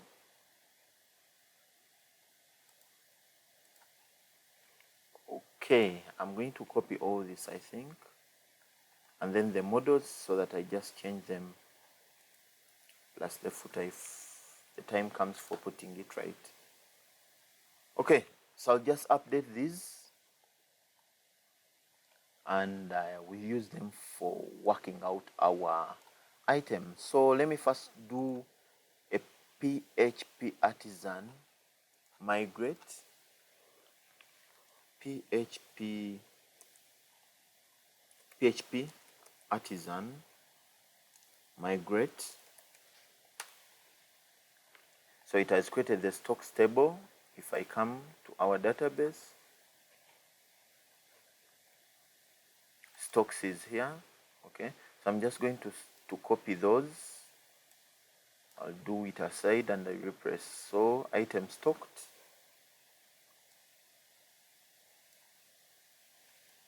item stocked. Okay, quantity, stock quantity,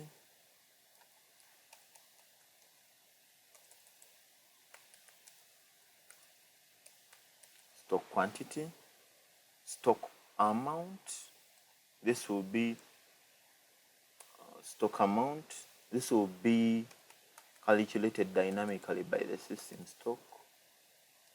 amount. Okay, then we have stock price,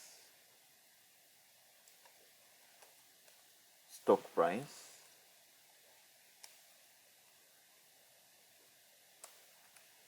Then we have sell price or sales price, sell price. Okay, are we out of tables? We have profits, sales price, and lastly we have profits.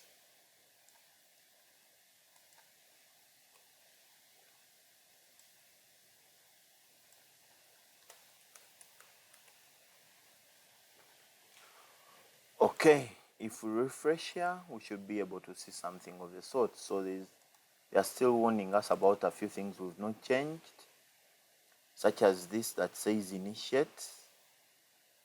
No, it is actually warning us about these investments. So instead we're going to call this stocks, which we shall change. Stocks, okay. Stock, stocks, stock. Okay, it will look at stock and the rest. So all this here.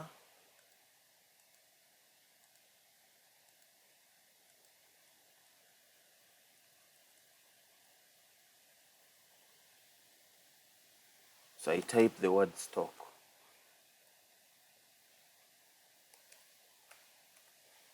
And I just give this a $sign. Okay, so items stocked. Come on, I'd have to do a back and forth over copy. Items stocked.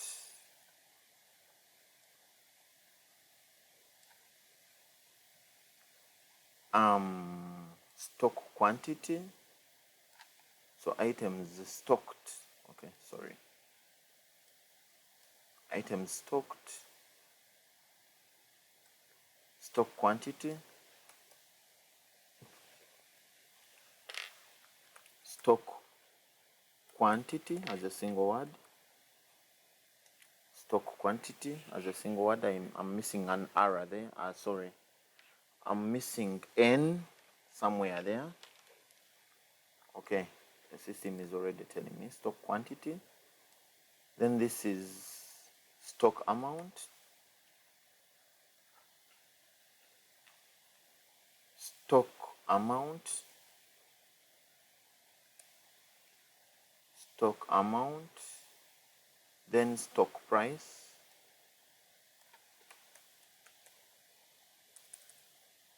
Stock price. Then stock price. Sell price.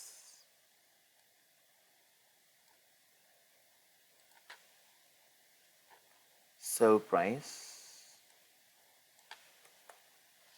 And then lastly the profits. Okay, so we cannot get this because we're not actually bringing it from our stock controller. So we need to go to the stock control and we make sure that we're finding whatever we've created. Okay, so this will be stocks, which will be equal to stocks, okay, and then all. Okay, we shall see even how to paginate them. Okay, so we're going to use app stroke model stroke stocks.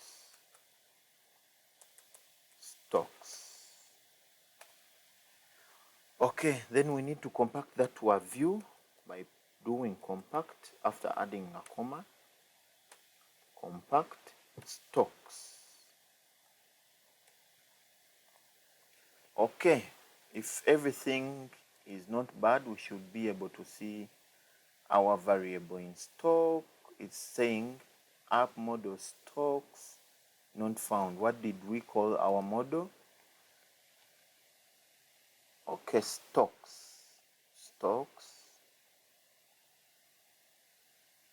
Okay, app model stocks not found. App model stocks not found.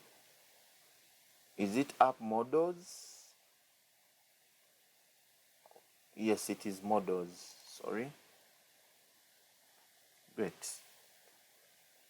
All right, so it is saying the section is ending without the first argument.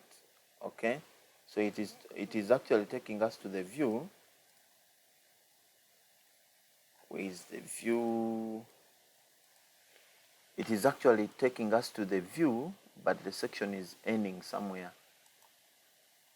Okay, section content includes at end section. So based on the warning that we're getting concerning this, I think the item is coming from our section. We have this and we know we must take it out. Okay, so it should be able to show us our item stocked. Okay, we have an error there. Our item stocked, and then we need to remove, okay, this initiate and add. I think we shall use this as add stock or stock. Okay, we can remove the initiate, there is no problem. And I think we have something with a table here. Okay, we had worked out the closing tags. So concerning the button, instead of the initiate button, which I'm going to take to none, I'm just going to add a comment here. I don't need it, but I'm just going to add a comment here. We're going to use this toggle to add stock, add stock,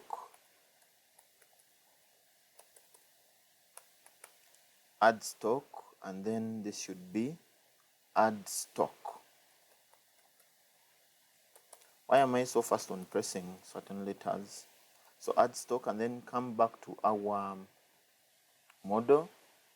So this should have an ID of add stock. Add stock, come on. An ID of add stock, and then this should be add stock again. Add stock.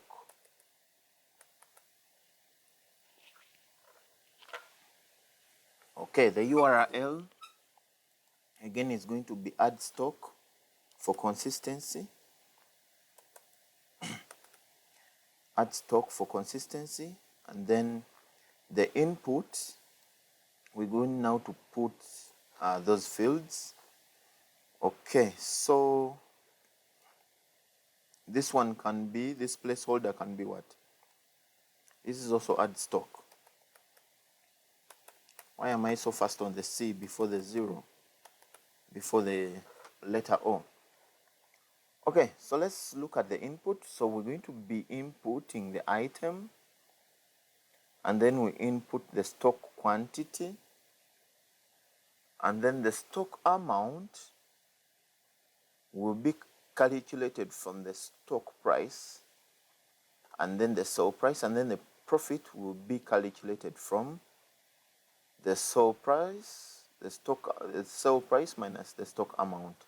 So what we need is the item stocked, the quantity, and then the stock price and the sales price. So item stocked, okay, so this should be quantity.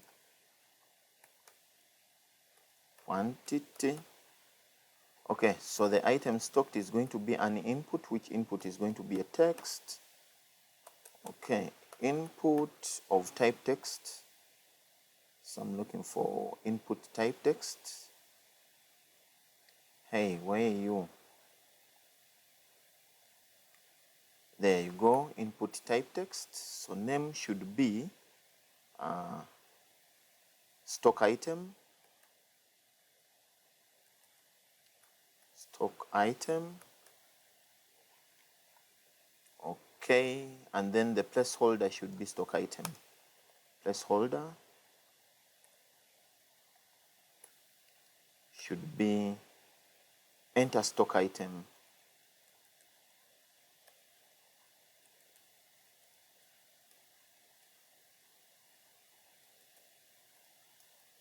Item, I think it's my trait for the keyboard, for I to press something on the keyboard before I do the other.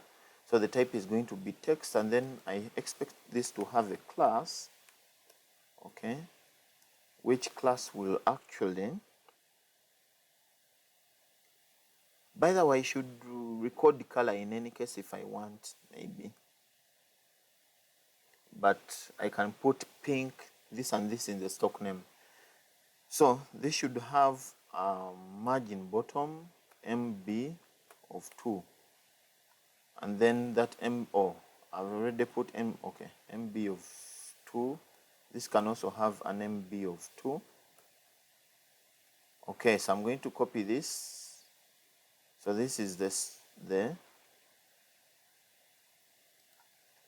input amount. Which amount? Okay, input stock amount, no, input stock quantity.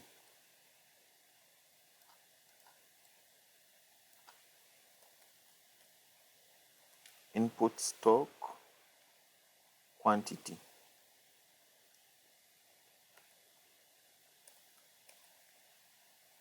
All right, so in the one below, we're going to be inputting the stock price,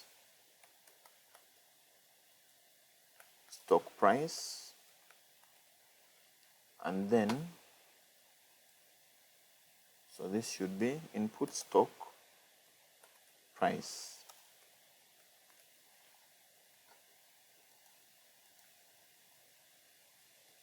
And then input sales price.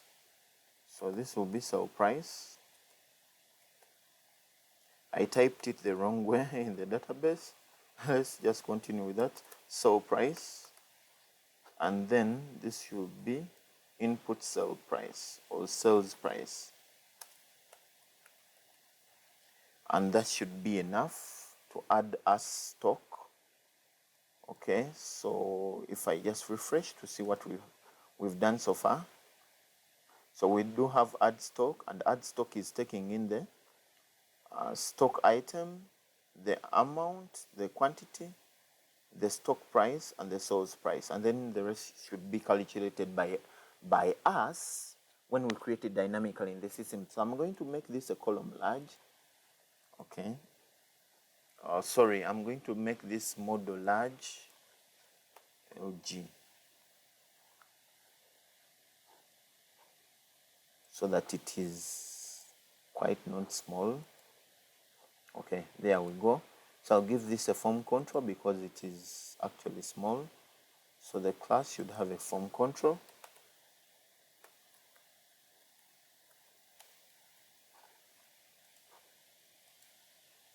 Okay. All right, so we're going to be pushing now to add stock. So I'm going to come to our model here, and then I already have add stock. I already have one for stock. Okay, so I'm going to choose to add stock. So this is going to be add stock, which is a post. So add stock, and it's taken to the stocks controller.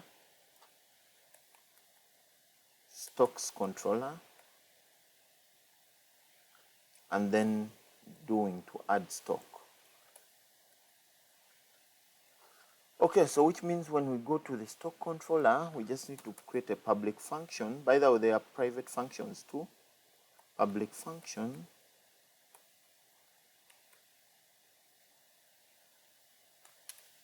Public function. Add stock.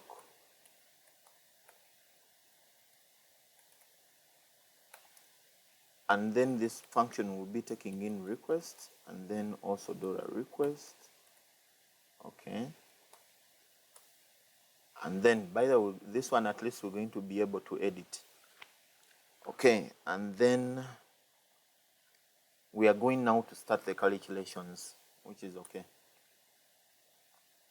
So our first calculation, one, we're going to input, so dollar or variable, one variable is going to capture, okay, there. Okay, let me double check here. One variable is going to capture the stock quantity,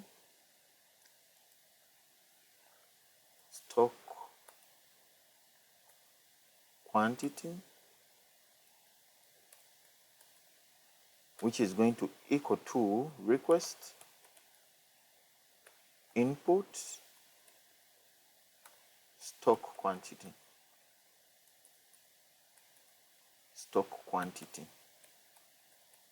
And then the other variable is going to capture the stock price and the sales price. Okay. Stock price, sales price,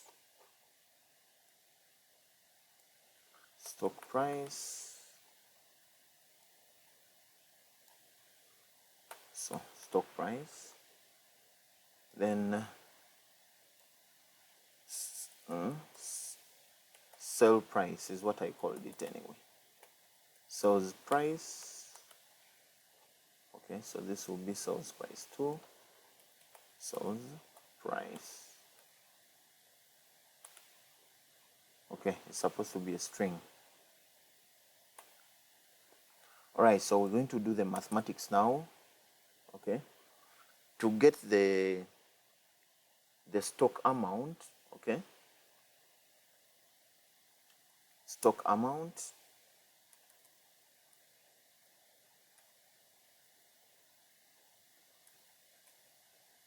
come on, stock amount. What do? We get the stock quantity times the stock price. Okay, stock quantity, so stock amount is equal to stock quantity times the stock price.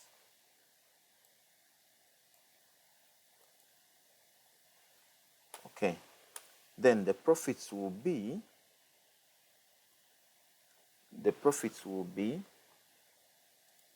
sales price minus stock price.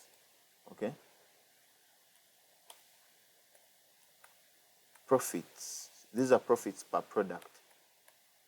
Profits will equal to sales price minus the stock price.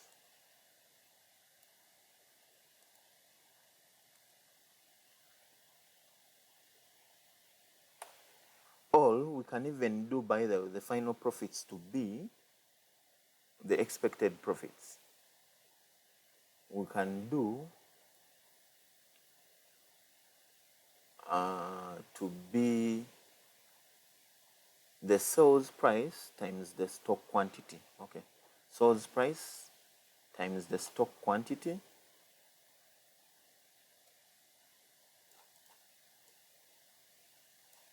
sales price times the stock quantity minus the stock amount. Okay, sales price times the stock quantity into brackets minus the stock amount.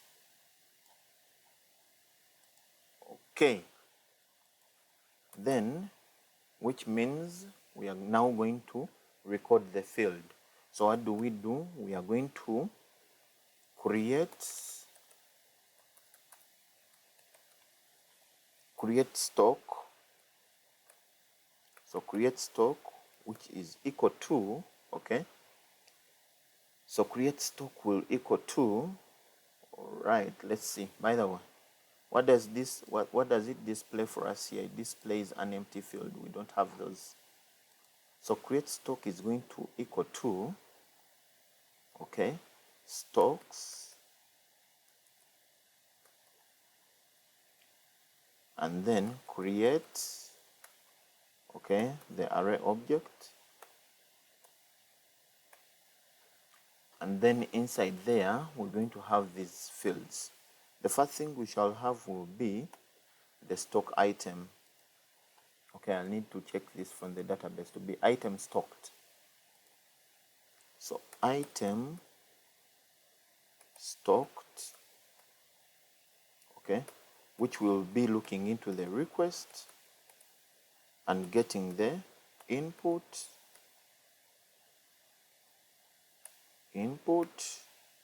with the,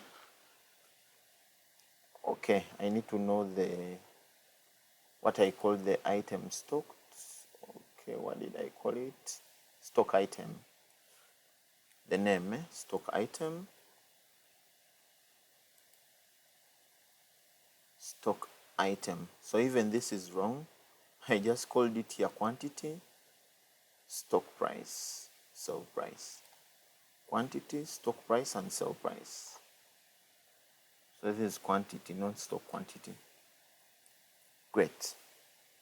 Okay, then I put a comma here. Then I need to include the,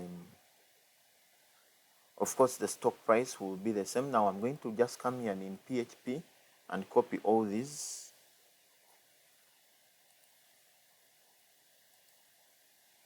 Okay, and then paste them here, and then I just fill in what is needed.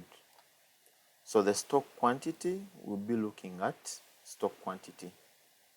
So stock quantity will be looking at dollar stock quantity. And then stock amount will be looking at dollar stock amount. So dollar, I'm just simply saying variable. So this, okay, this is supposed to be an arrow. Stock price will be looking at variable stock price. And then sell price will be looking at variable sell price. And then profits will be looking at variable profits.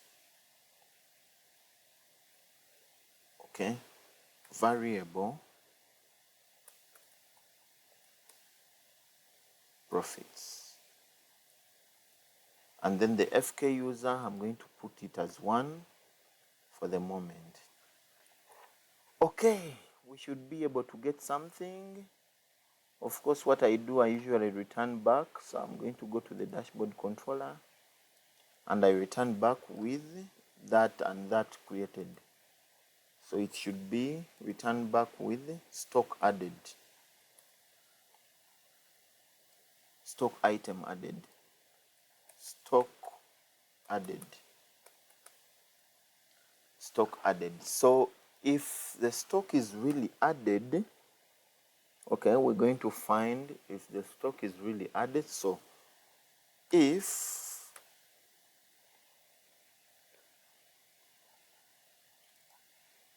the stock is really added, and how do we check if the stock is really added? So we can check if that variable stock is actually not empty. Okay, do I have something to mean that it's not empty? If that variable stock is not equal to null, okay, you should do something. What should you do? You should update. Okay, let us first check on the stock before we go into the science and the logic of updating. Stock added. We should be updating our capital based on the amount that has been deducted from the capital. That should do. I think we can create it. But let's first add the stock to make sure that it is actually adding before we even confuse ourselves more. So let us go to stock and we add an item such as butterflies, and we've actually stocked 5, and the stock price is 1,000, while the sold price is 1200, 1200, then we should add stock. Okay, add stock is giving us errors. Okay, stock, add stock is giving us errors. What is the reason for all that? Add stock, okay. I had the typo here. Great, so let us go ahead and refresh. Okay, so it is warning us that stock controller is not found. Why isn't it finding it? We've not added it here. Use app models, stocks, and here we've used only stock. Great, so we're going to go ahead and refresh again. Alright, so here is the stock. The name is not added. Okay, did I make that name nullable? Or I've not called it? So we've created items. The profits should be a plus. I think I've inverted them. So the amount stocked is 5 times 1000, which is the stock price. Okay, and then the sale price is 1200. So this should be 1002. This should be 5000, the stock amount, minus this. Okay, so I'm sure I've inverted that. Okay, this is a stock controller. It should be, okay, sales. Oh, what did I do? I was supposed to multiply. I was only deducting. It should be sales price times sales price, okay, times the stock quantity minus the stock amount. All right, so let's go ahead and empty this, and also make sure that when we come back to our dashboard, the capital has updated. Right, so I'll refresh,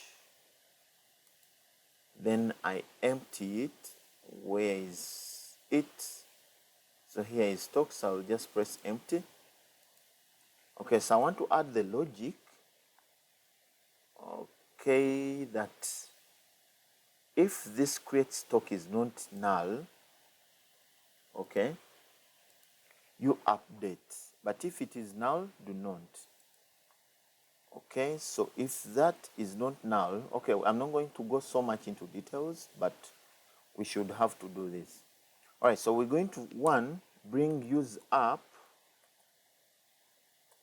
models investments.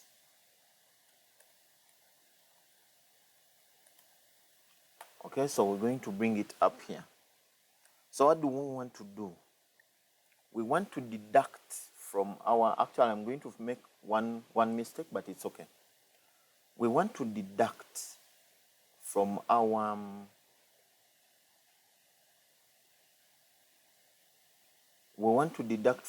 investments, okay? So we're going to go to app investments and we deduct what is there. So if create stock is not null, okay, so we're going to get the current capital. So dollar current capital will equal to, okay, investments,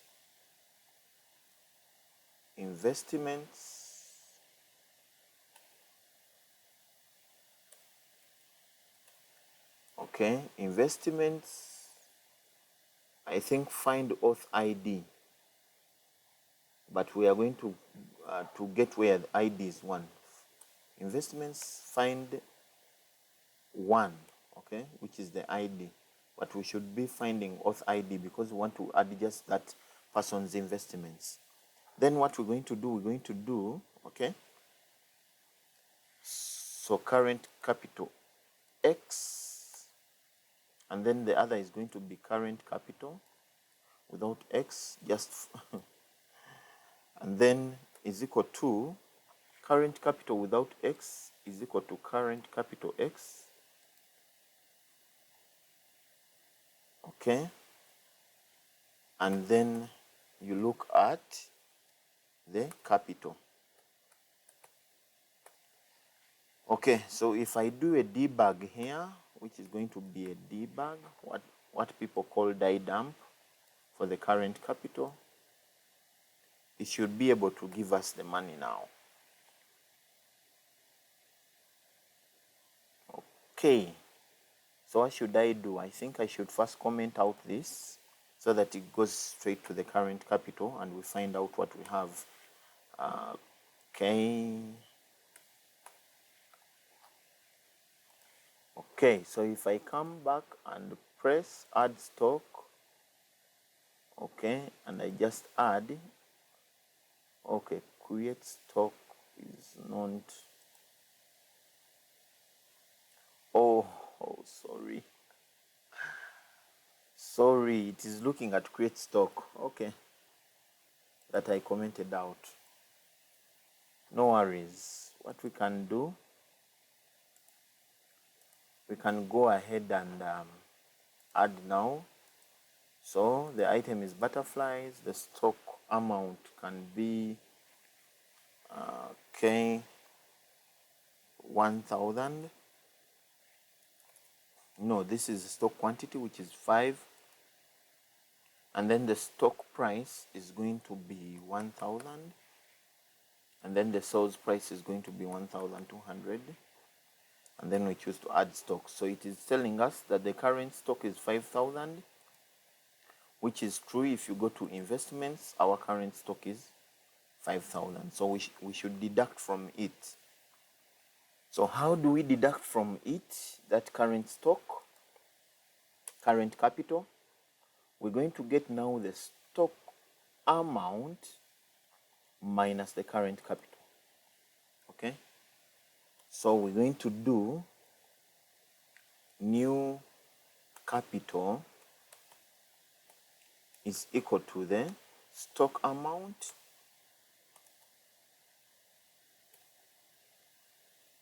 okay, is equal to current capital minus stock amount.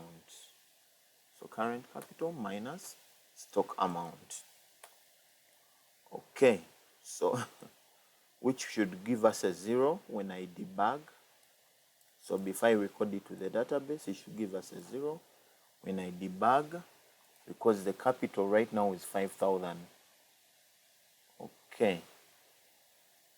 So if I refresh there, it will give us the results. So let me refresh. Okay.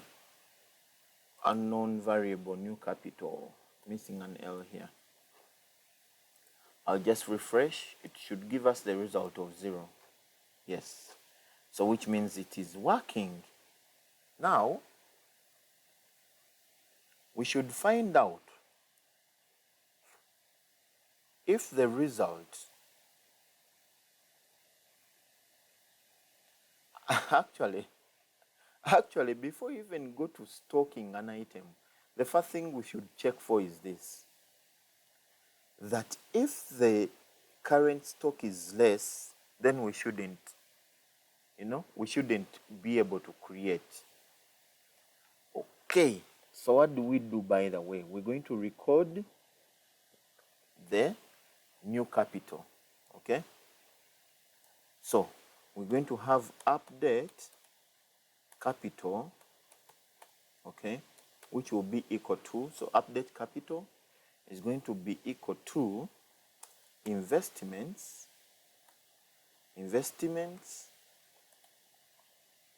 okay, investments find, okay, we cannot find, okay, investments find 1. This should be where, by the way, investments where user FK is 1. FK user is 1, and then you get Okay, because there I was looking for the ID of that person instead of looking for the field where the ID, so the auth user is 1 in this case. All right, so investment again, where FK user is 1, you go ahead and update, okay? Sorry. Where FK user is 1, you go ahead and update, okay? Capital, you go ahead and update capital,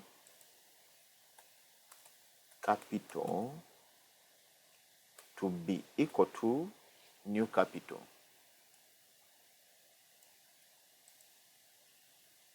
Okay. So the owner should reinvest the capital when they are done. And then we're going to return, okay? We're going to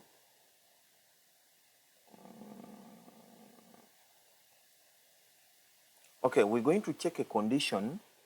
Right now, if I update, okay, the stock should become 0. Submit. Okay, property capital does not exist on the instance. Investments, FK user, update.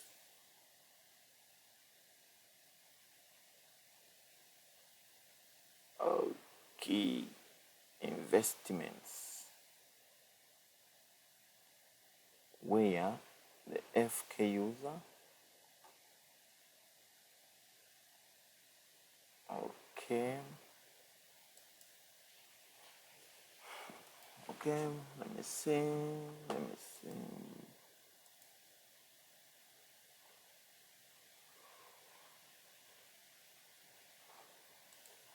well, it should be working.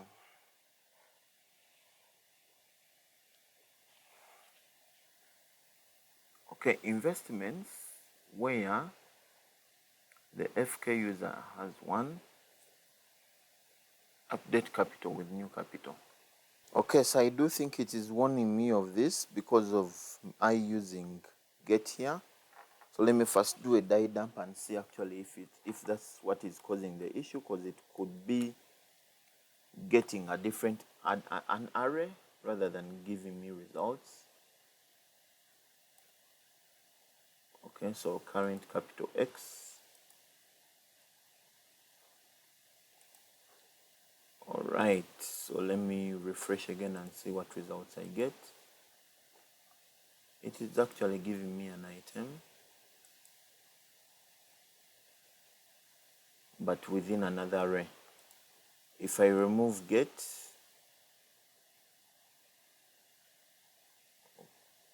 okay, if I remove get, let's see what we shall get, what we shall achieve. Okay, so I think the other one is right already. Is investments where that and that is. Okay, so current. Okay, so it seems like here I need to get to the first value of 0, then I get through. Let me try again and see what we shall get. Okay, it has actually worked, but it is giving me several, stock and stock and stock. Maybe it was refreshing. Let me first refresh here and see. That is the capital. So the capital has been updated to 0, as you can see. But the where is it? Okay, the stock. Okay, it has updated over and over again. And I'm going to empty one and also add to our stock this time around and make a bigger value and find what we have. All right. So I'm going to go to the stock and empty it. Okay, so which means if I refresh here, the stock is actually to none. So I'm going to add capital worth 10,000. 10,000. Great, we have capital there. Then I'm going to go to stock. So I choose add stock. The first field is butterflies. The amount is 5. Then the stock price is 1,000. And the source price will be 1,200. Then I add stock. Okay, it is okay. When I go to the dashboard, our stock capital has been deducted to 5,000. So which means also the working capital should be equivalent, okay, to what has been deducted from the 5,000. All right, so I also need to check that I don't have a race condition. So I will go back to stock. Yes, it has only made one transaction. Okay, so we've stored the stock capital. We need to store the working capital, okay, which working capital should be now the other amount of stock, okay. So working capital should be the stock, where is that stock, the stock amount, okay.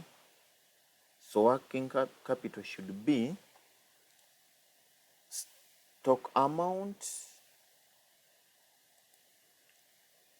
Working capital should be the already existing stock amount plus the new stock amount, okay, plus the new stock amount. So which means I need to come here and again, okay, find working capital. So this should be current working capital. Okay, sorry, this should be current working capital. Working capital, which is looking into that value and also looking at working capital. Okay, so this should be the stock amount plus the current working capital.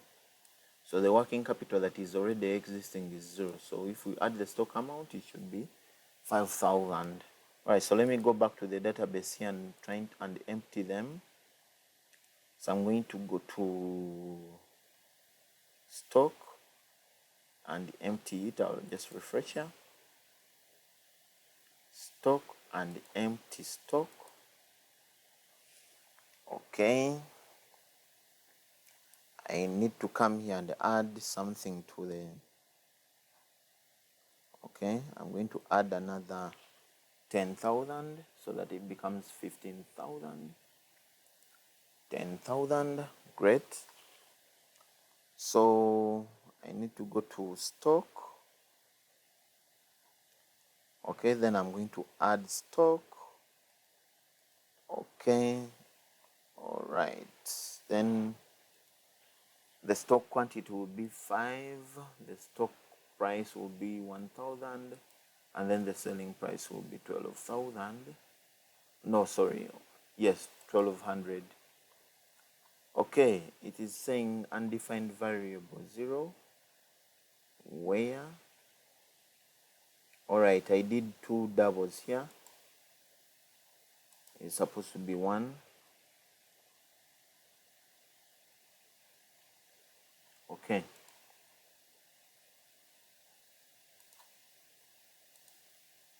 Okay. It already did the calculation for us. So if I go to the dashboard, it was not, actually the dashboard was not updated because it hung in there. Okay, so I need to come back again and empty the stock. Oh, did it deduct? So I'm going to refresh and empty the stock. And empty the stock. Then I need to come to the capital and add capital, which value I'm going to add another 10,000. Add capital.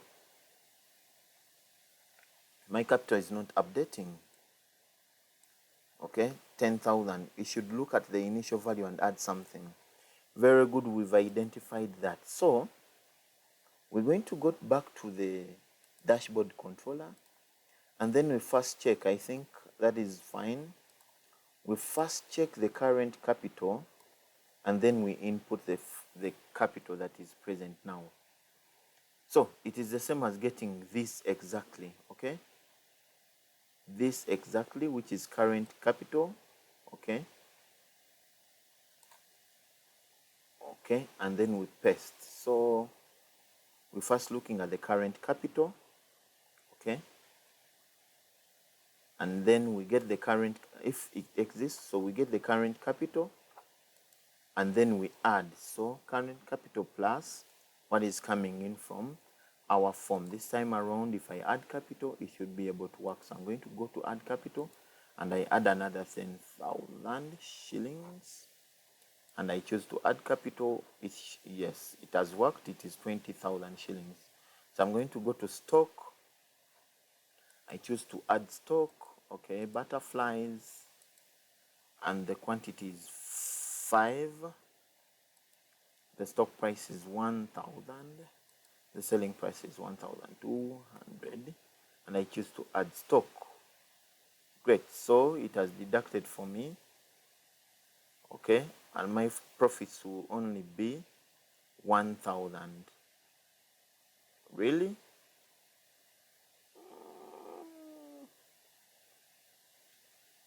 Okay, let us go to the dashboard and we see.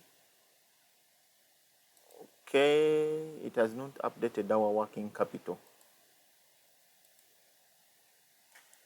Wow, wow, wow.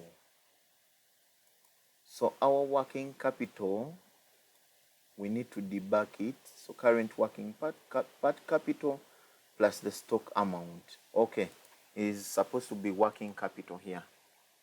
Working capital. Okay, that was our own error. So which means it made a deduction like twice or 3 times. Okay, so again I need to analyze the stock.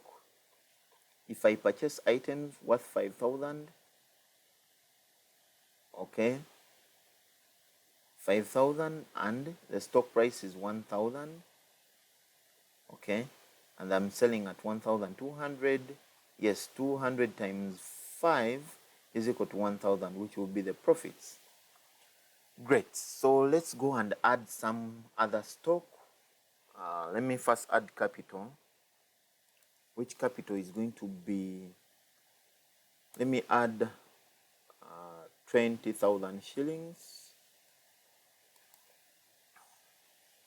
Okay, then go to stock. I'm going to stock another item.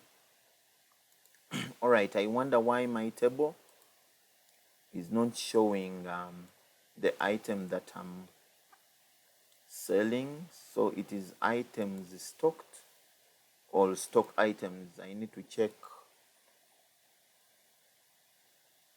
in the database. It is items stocked, and it is with a small I.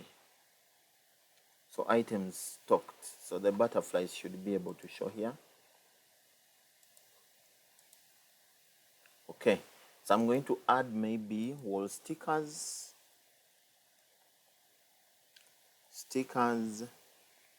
and one of the wall stickers, maybe there are 2, and their stock price is 3,000, and their sale price will be 5,000.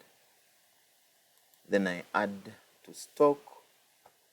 Okay, the stock is added. Yes, there are 2 at 3,000. They will give us 6,000. And if you get 5,000 times 2, okay, 5,000 minus 3,000 times 2 is equal to 4,000. Okay, when we go to the dashboard, okay, it has deducted 6,000 and it has added it to our working capital. So whenever we sell an item and we add to profits, the profits will exist and it is up to you to add them back to the working capital or return things back. Okay, so we've had a drive and we can go ahead and create a table of sales. How many hours are these?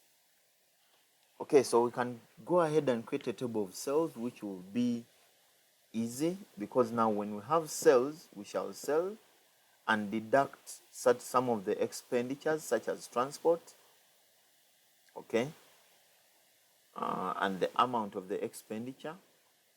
If there is none, we simply include none, okay, such as airtime used, or internet data used to call these people. We should put all this into consideration. All right, so let's take a break and then we come back and resume our project. Welcome back. We were recently able to add something to our capital. So, and also go to our stock menu and add stock, and then it reflects the other side that it has deducted from the capital. And now we want to go to the sales. Okay, so we make sure that we have some sales.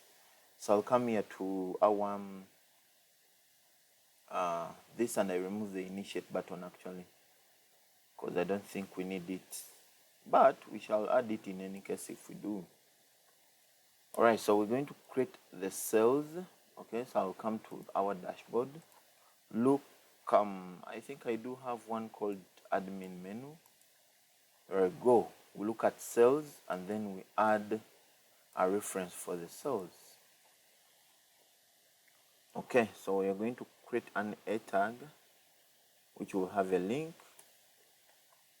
Okay, and then we just copy this last bit and then we paste it the other side of cells, and this will stroke to go to cells actually. So which means we have to go and create that route that takes us to cells. So I'll just copy this and create the route. Okay, so we call it add cells, and then we're just going to take from cells and then through the HTTP controller and then choose cells. Okay, so after all, which table are we going to hand it in? So we're going to go to the terminal and we create a table called cells. So we're going to do PHP artisan make migration create, okay, cells table. So create cells table, then press enter. So at the same time we shall create the cells migration and then the cells controller, because we're going to be using.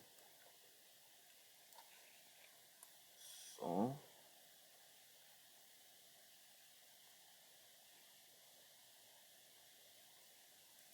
make model cells PHP artisan make controller cells controller.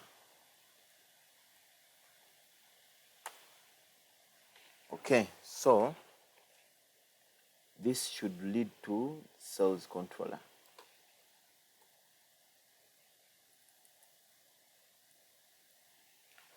And what we need to do, we need to come to our view. Under menu, we add another folder and we call it cells. And inside that folder,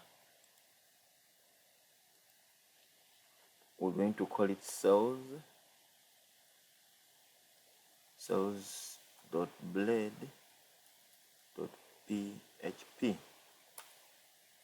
Okay. So when we go to the cells controller, what should we be seeing? First of all, I'm going to copy all these two, because They may be needed the other side.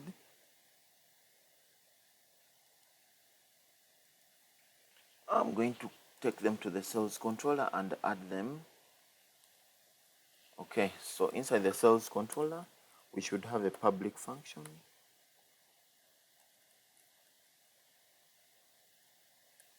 We should have a public function that has sales. Okay, and then returns back.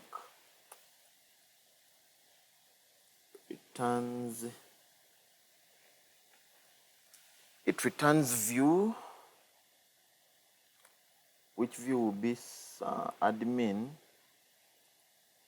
dot sales dot sales. Okay, this view is supposed to be a string, by the way. This view is supposed to be a string.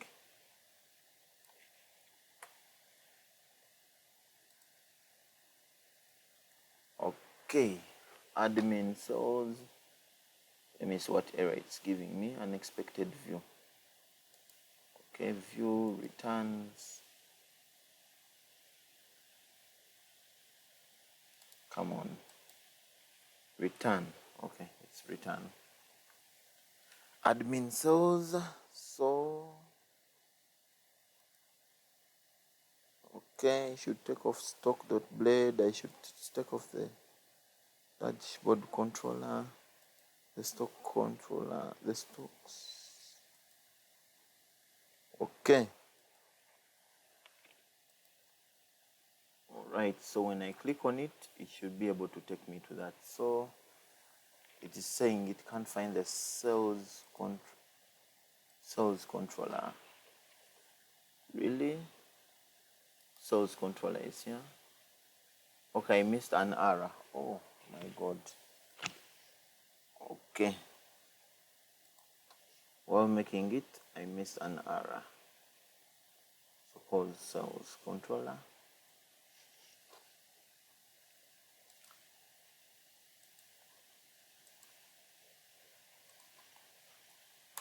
Okay. So if I come and refresh again, okay, bad method call. So sales controller, sales, okay. Where is the, oh, where is it?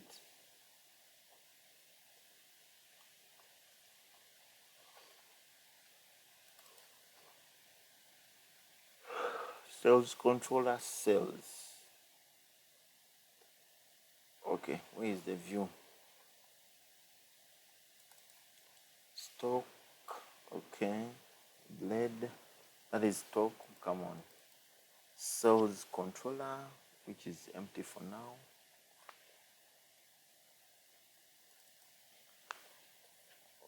Okay. Now, where have I put?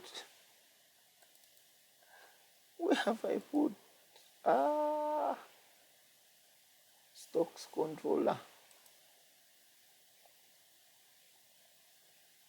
Stocks controller. Let me see.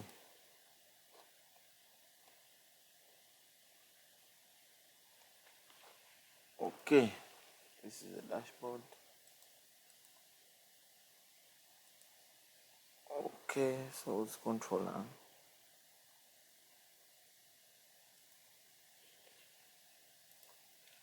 So home controller. Okay. Sales controller, sales controller, sales. So when you go to the sales controller, I don't know, I think there's a controller I've misused. Allocation, stock controller. Let me hope I've not destroyed anything to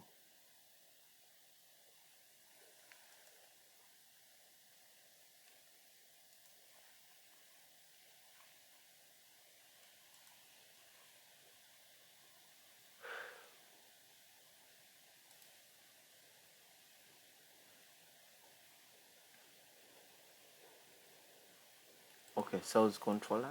Then I need to paste this public function sales.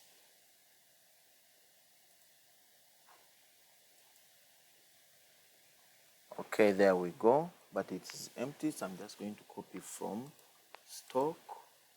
Okay, no, where is if this is sales, I'm just going to copy from stock.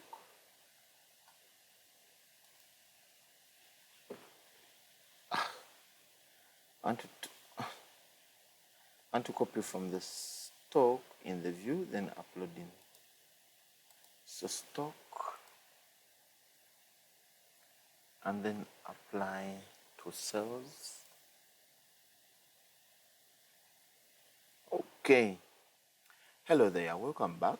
So I do not want to forget reminding you subscribing to our YouTube channel at this moment. Okay, so we do have, if I go to the studio, we do have 840 subscribers. Feel free to subscribe, comment, like, and share, and then I read all comments to say what you take for these videos. All right, so let's go ahead.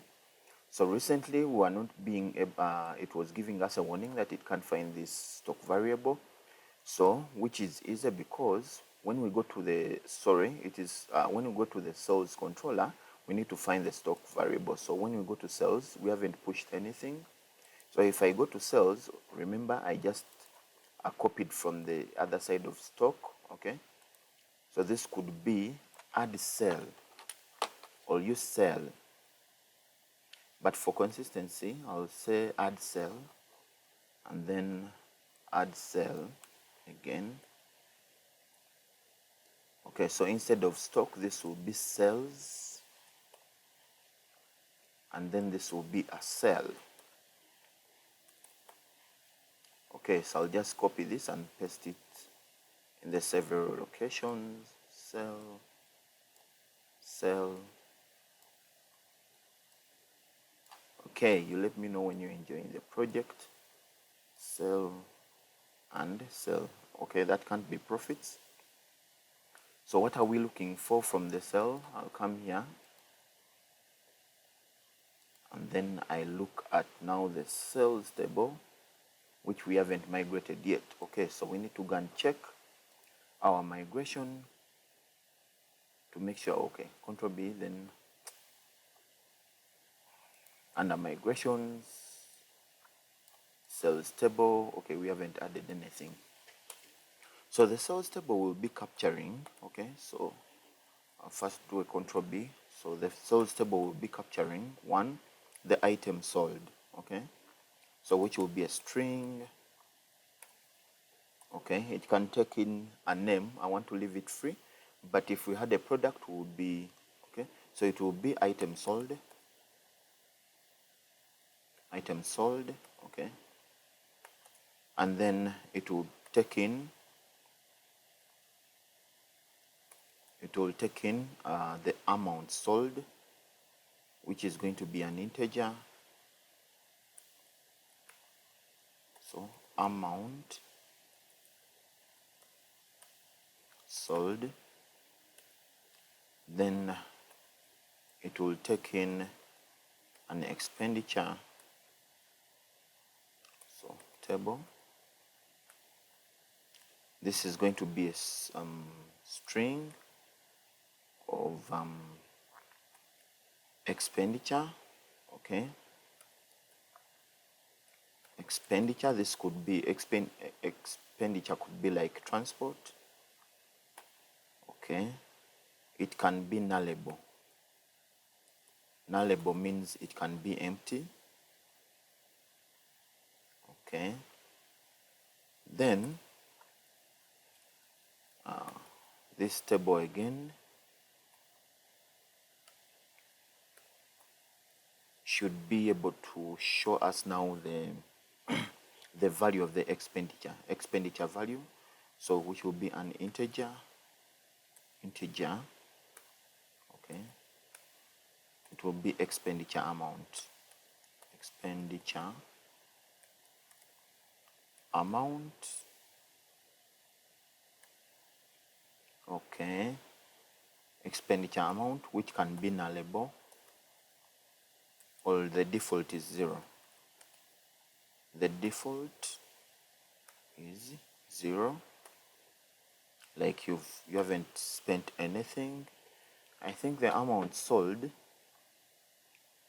can also be a default of 0.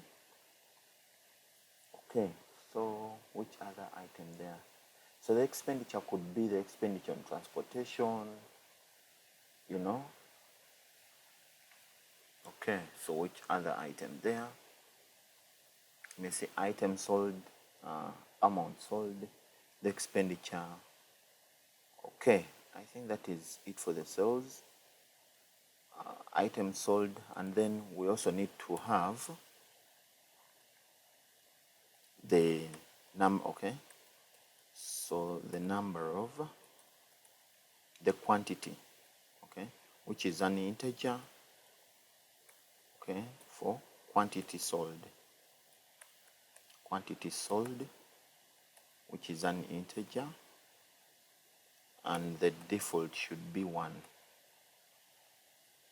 Okay, default should be 1, but let me leave it so that it is always filled. So quantity sold times amount sold should give us the total sold. Okay, total amount sold. Okay, table. So we are taking in the integer and then we're taking in total price. So the total price will take minus the expenditure.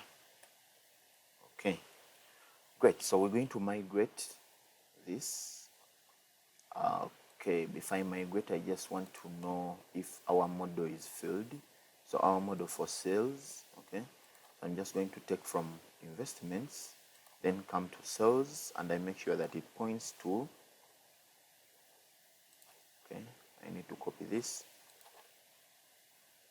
I make sure it points to the sales table, sales, and then I'm just going to copy this from the, okay, from the migration,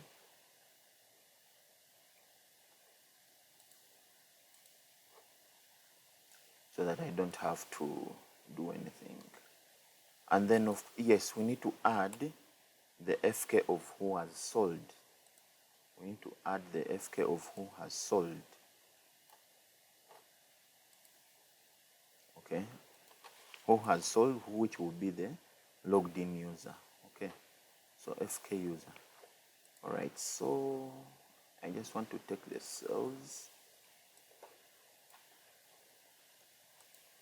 okay, and then put them in the sales model. So I'll go to sales. Where's the sales model? Okay, Control B. Okay, I think I closed it up, but right.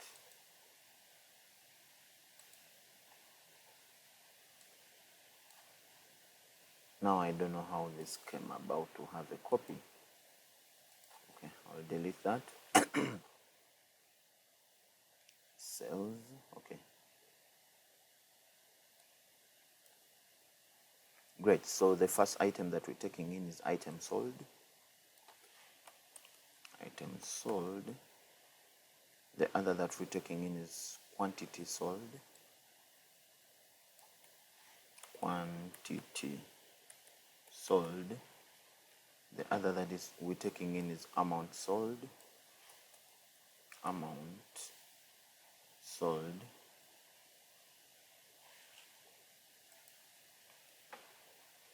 The other that we're taking in is expenditure. Expenditure. The other that we're taking in is expenditure amount.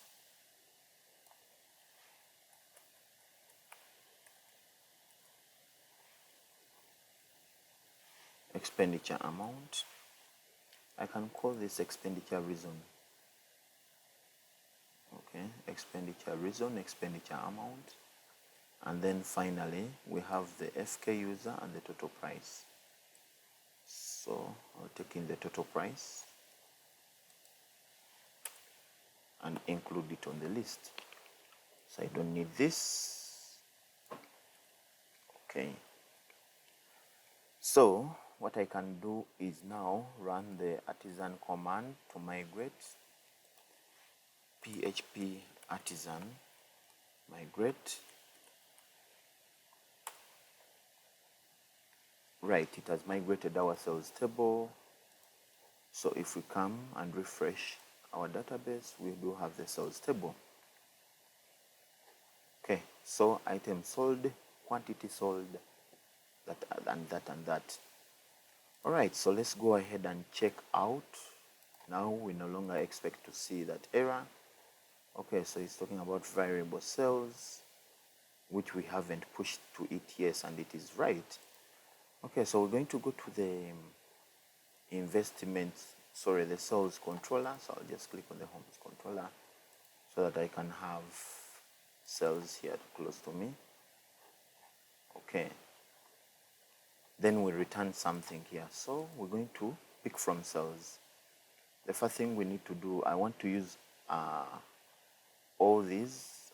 I want to use investments and stock. Okay, I want to use investments and stock, so I'll just copy and then paste it here.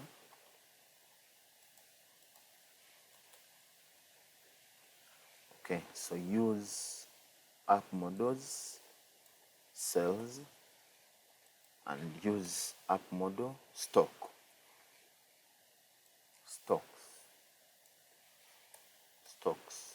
Okay, we shall see. Oh, I've put it in. I've put it in the model. It's supposed to be in the controller, the sales controller. Okay, over here is where it's supposed to be. All right, so we're going to say that we want to get all sales, which is sales as a variable, and then we are taking in sales, and then all sales. So also, so time will come and we're taking in on the recent 10 or recent. Okay, so which means we have to compact it to a view. I'll do a compact. And inside that compact, I take in sales as a value. Okay, that is going to send to the view. So this time around, if I refresh, all right, we do have everything. So, however, our top menu is wrong. So what should I do? I should go to sales.blade. Okay, I need to take off this and then I choose. Okay, I want to look for, so one is item sold.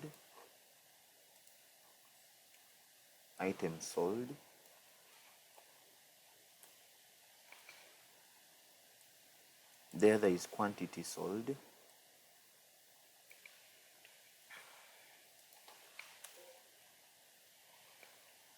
The other is amount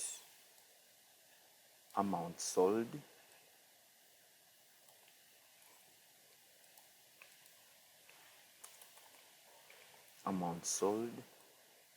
The other is expenditure. It's like the purpose. Expenditure.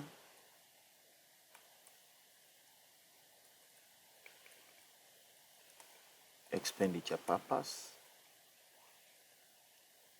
Okay, the other is the expenditure amount.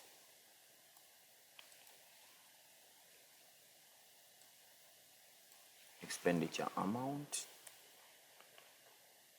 The other is total price.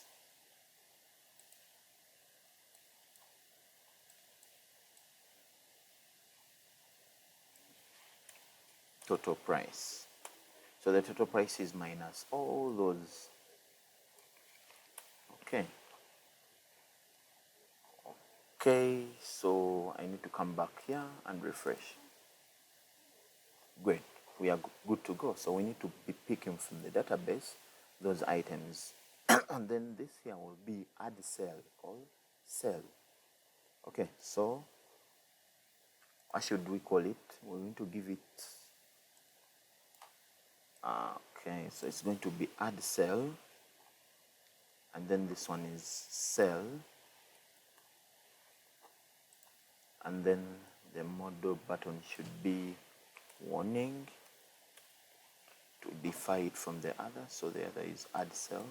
So I go to the model and change the ID to add cell, and then this should be cell product.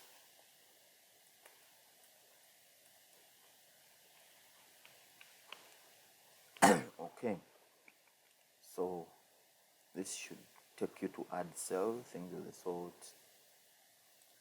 and then enter sold item, enter sold item. We can even make tick if the item is delivered or not. Enter sold item or returned.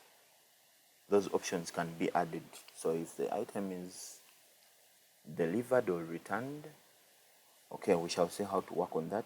So enter sold item, then okay, input, okay, quantity, sold quantity, input sold quantity,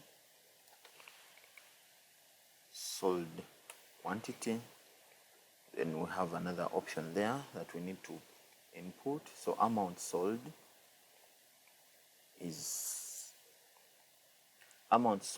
will be picking, okay, amount sold will be picking from the sell price. Okay, so we shall find the sell price. So we need to add the sell price here. Okay, so name is sell price, which is there already. Amount sold will be picking from the sell price.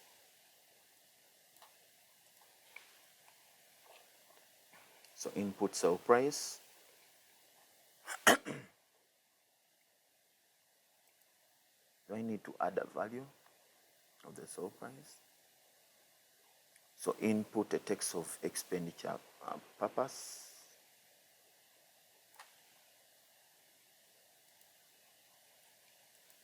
Expenditure purpose.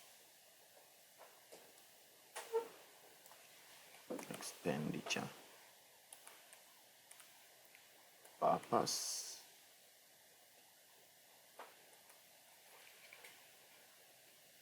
So enter expenditure purpose.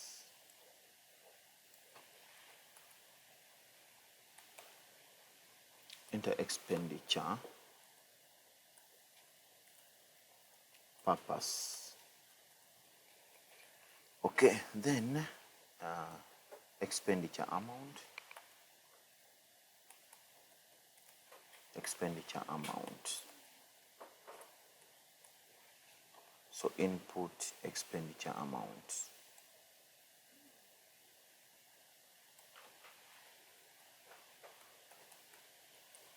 Input expenditure amount. Okay. If I click on cell, I should be able to see enter sold item, quantity, the price, the expenditure purpose, the expenditure amount, and then lastly, okay, the total price is calculated by the system itself. All right, so we're sending it to add cell, and then we should have the calculation. So I'm going to go to web, and then I route to add cell, which is a post. Okay, so add cell. Is it add cells or add cell? I'll double check. Okay, it's add cell, which is a post, and then add cell is included here. Okay. So we're going to go to the cells controller, and then we do a public function that's called add cell, which is taking in a request and also taking in a request. Okay, and it is returning back with success. So return back with success, return back with success. That says item sold successfully. Okay, then you terminate. Great, so we're going to be looking from the cells. We're going to be picking the requests. So the first thing we need to have, one, is the request for the sales item that can be recorded automatically by the system. Okay, so let me double check. We're looking for the quantity sold. Okay, so I'm going to input that. So the variable for the quantity sold, quantity sold, which will bring in a request.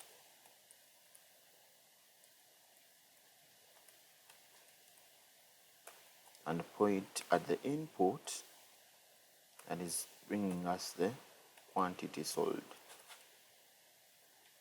Quantity sold, and then we terminate.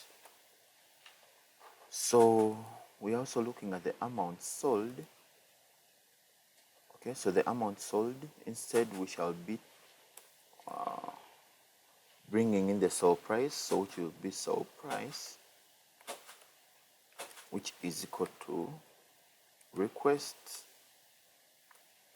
pointing at the input of sell price,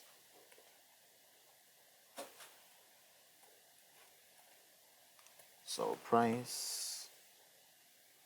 Okay, so to get the amount sold, amount sold, we shall be looking at sell price times quantity sold. Sell price times the variable of quantity sold.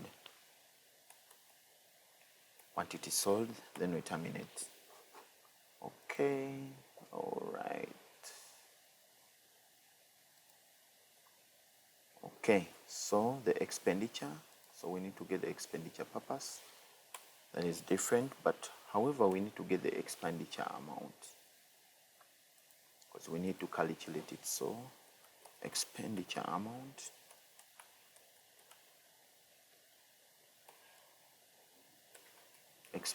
amount will equal to request input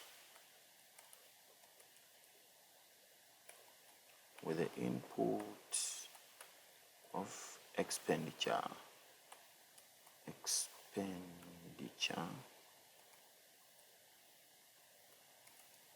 amount. Okay, then we terminate that. So which means now to get the total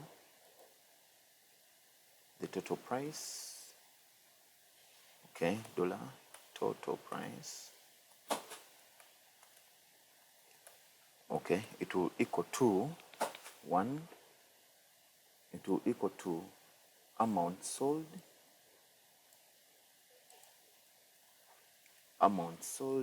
minus the expenditure amount, and then you terminate. Okay, so then we are going to record that to the database by upgrading cells, or create cell, which will equal to cells,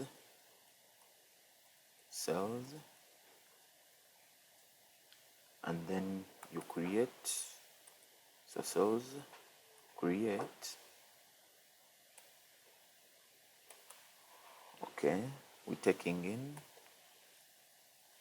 item sold, which will be pointing to request input item sold.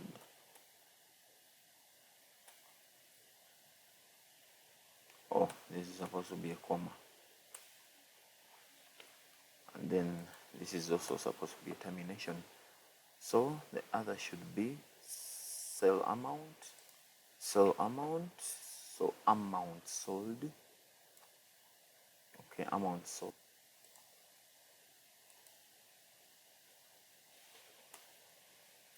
will take in the request.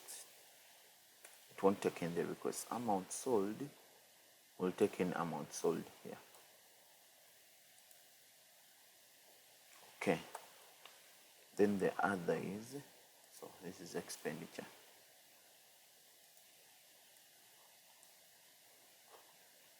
So amount sold, so expenditure. Okay, so we'll take in the request for the expenditure purpose. Expenditure,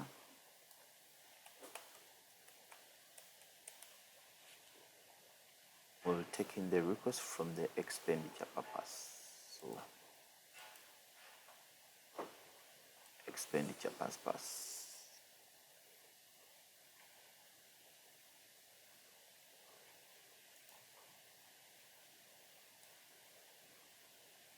Expenditure purpose, we'll take in the request from expenditure.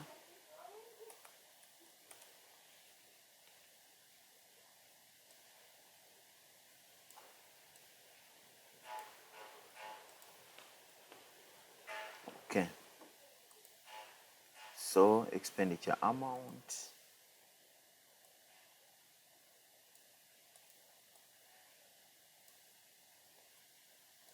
expenditure amount. We already have an expenditure amount somewhere because we already calculated it. Expenditure amount. Okay, so it will be taking in expenditure amount here. And then lastly, the total price. Total price will be taking in the total price here after all the calculations. Okay, and that should be able to update the system. Okay, so it is our time to check. Okay, we're going to go back to the system and refresh. So we're trying to add a cell. Okay, we are selling the butterflies. We are selling 2. The sale price will be, okay, will be 5,000 shillings. The expenditure will be transport or transportation, and then the amount of expenditure will be 1,000 shillings. Okay, and then we choose to add stock. Okay, so it is saying the post method is not supported on a get. Yes, that is true. It's supposed to be a post because I'm pushing to the database. Okay, so let's submit again. Okay, so it's saying column item sold cannot be null, so insert into item sold amount. All right, item sold cannot be null. I'll need to double check. Item sold is inputting item sold. Okay, all right, let me double check. Item sold, which is taking in a var character.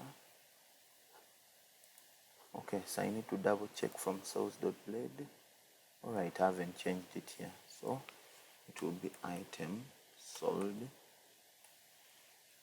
as its input. Okay, I can go ahead and refresh again. Oh, okay, let me refresh. Then I choose that I want to add butterflies. I want to sell two at 5,000 shillings. And then the expenditure is transportation that cost us 1,000 shillings. Then I choose to add to stock. Okay, quantity sold does not have a default value, so I'll check what I have to quantity sold. So this is quantity sold, not quantity. Okay, so let me go back and refresh. I'll choose to have sold butterflies, which are 2 in number. The sale price is 5,000. This is transportation, which price will be 1,000. I choose to add. Quantity sold does not have a default value. I refresh. Okay, sold.play. This is not add stock. This is sell. Quantity sold does not have a default value. Okay, I need to add quantity sold here.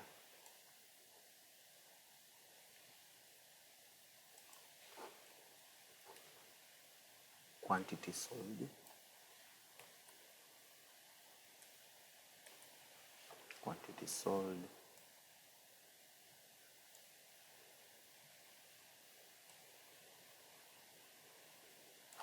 Pointing to quantity sold. So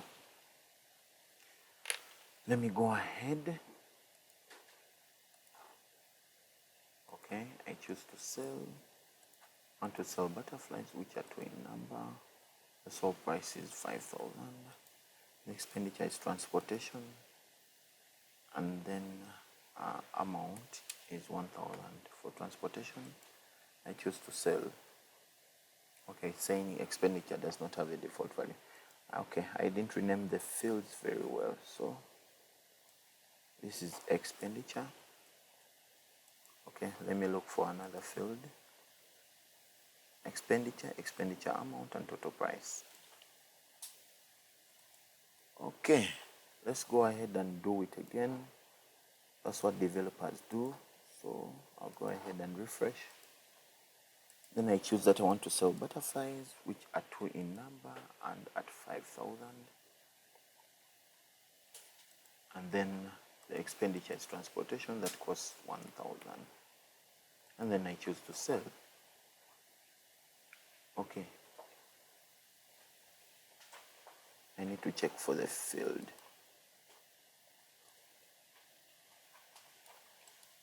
Okay. I'm going to rename this field because I called it expenditure instead of expenditure.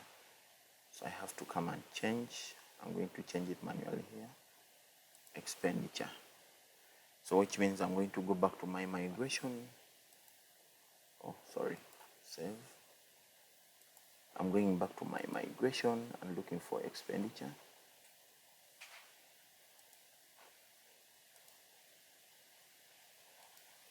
Expenditure.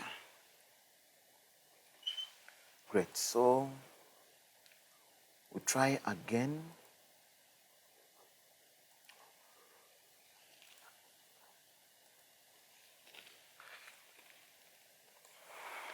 We select the item sold, the value, the price, which is 5,000, the purpose, and then amount.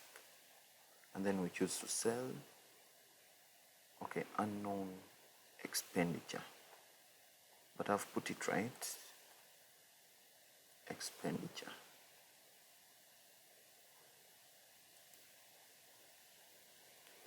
Okay. I need to come to the model. I think I also didn't put it right in the model. Expenditure. Actually, it is existing very well in the model. What is wrong with it in the expenditure?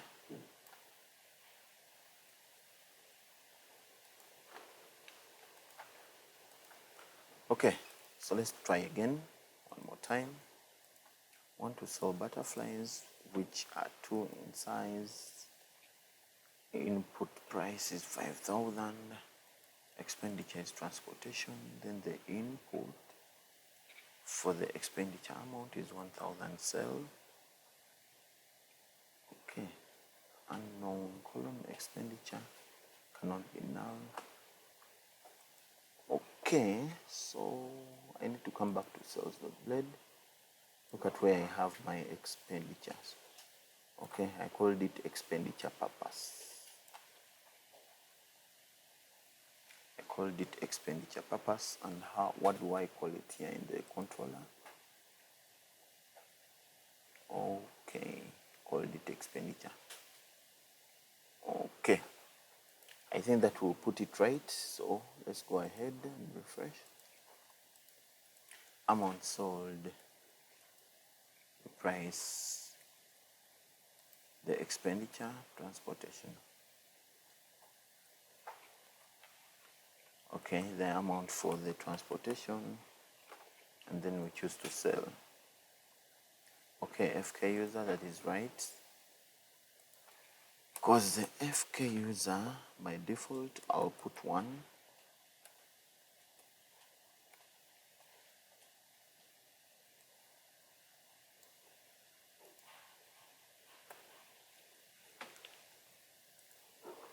Okay.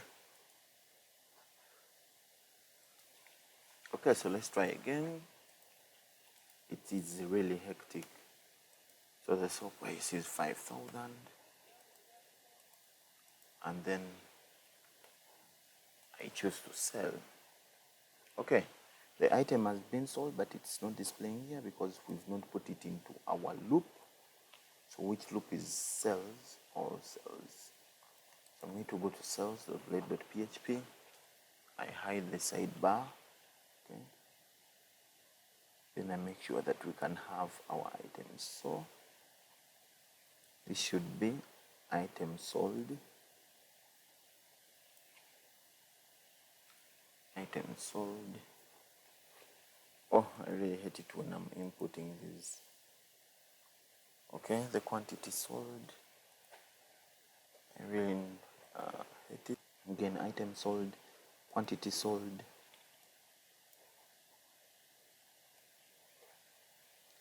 Quantity sold. Amount sold.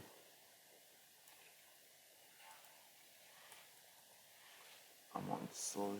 Expenditure.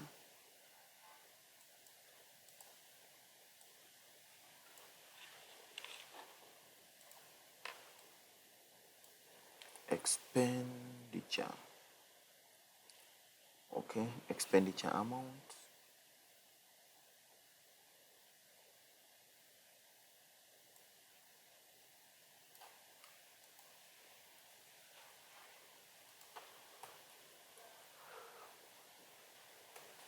And then lastly, the total price.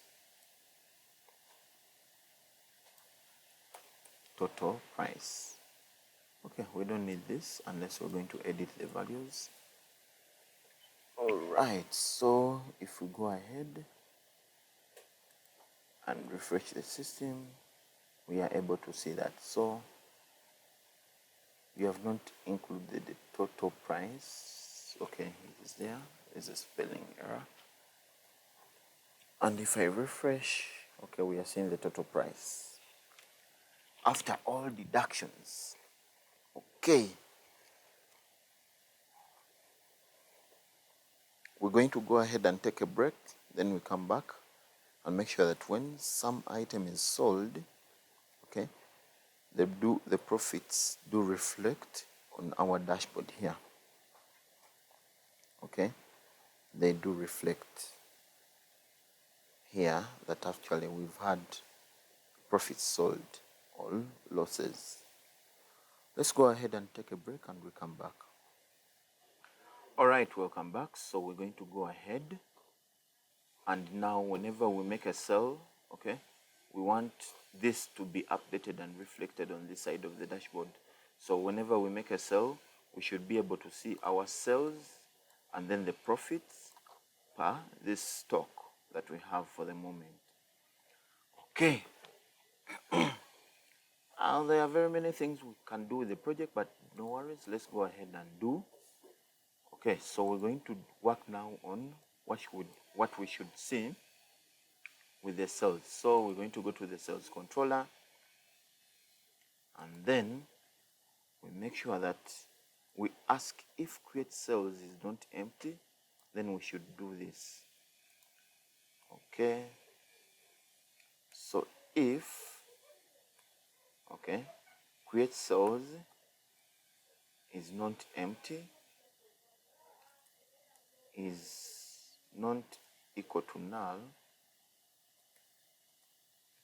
let's go ahead and create this. So if it is not equal to null, the first thing we're going to do is we're going to look through the investments. Okay, so the first thing is to get the current figure. So current, okay, so current, let me see, current working capital. So we're going to first get the current sales. Current sales is equal to, okay, investments where ID, okay, is with 1, because we hope to replace it with auth user, and then we get, okay,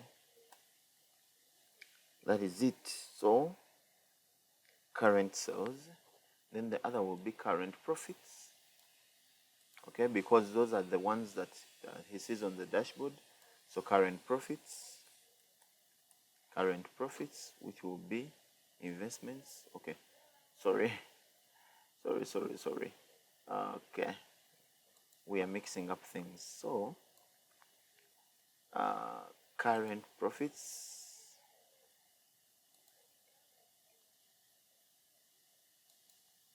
so I'm going to first take current, okay, which is going to do that, and then we get current profits.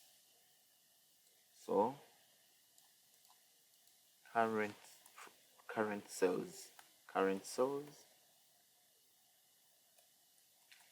sales will equal to current,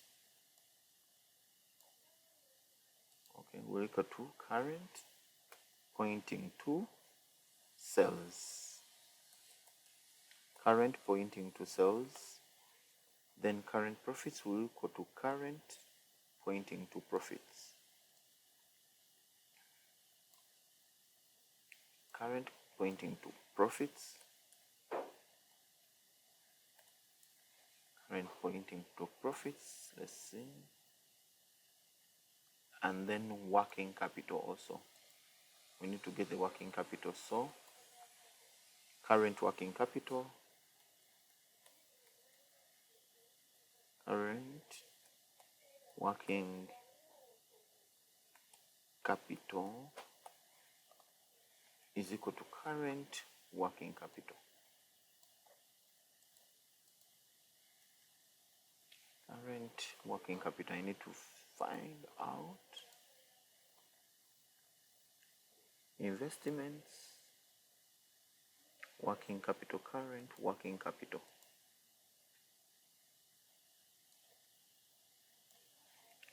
Working capital.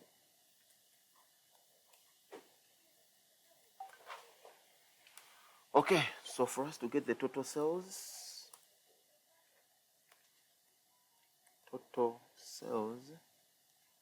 it will be equal to, so total sales,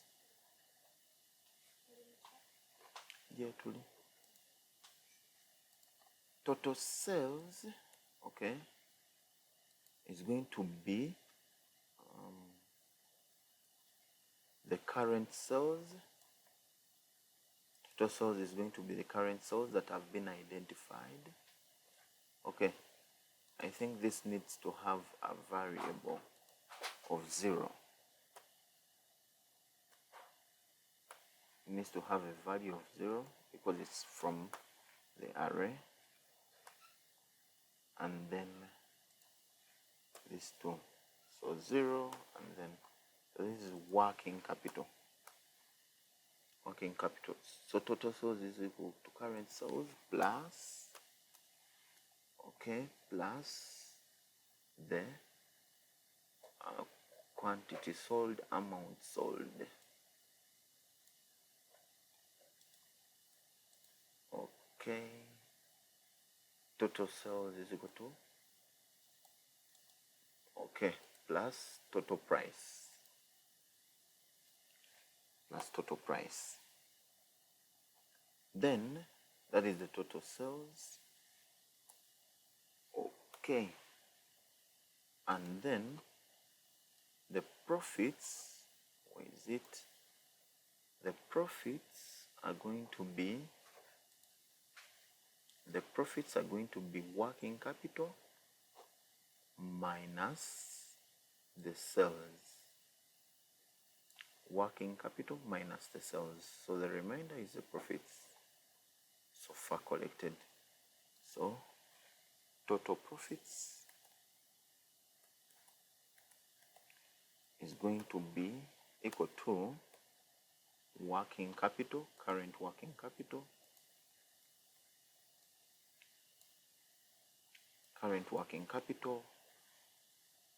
minus, okay, minus the total sales. So which means when it is negative, you haven't made profits yet. Okay.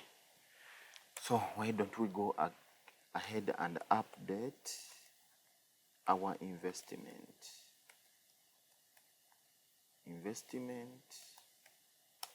by making sure that in investments we do, okay, investments where the ID is of user 1, we do update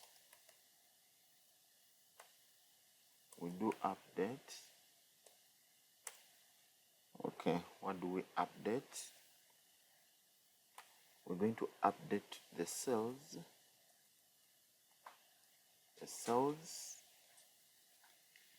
to be,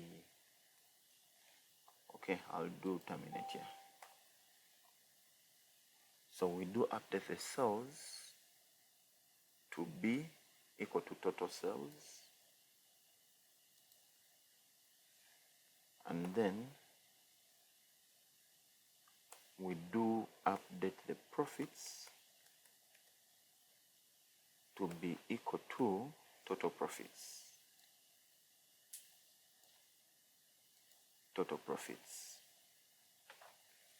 Okay, then I think we can return back. So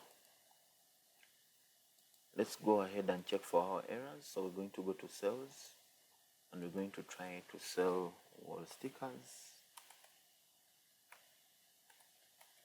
stickers, which are going to be 3, whose price will be, the sale price will be, let's say 2,000, and then the expenditure on transport will be 500. I'll put 400, and then we sell.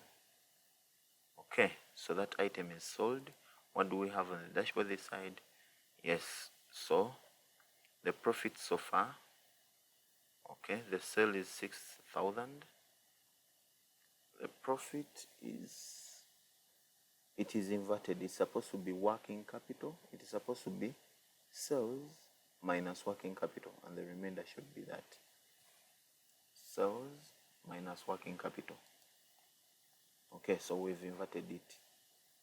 It's supposed to be total sales minus working capital.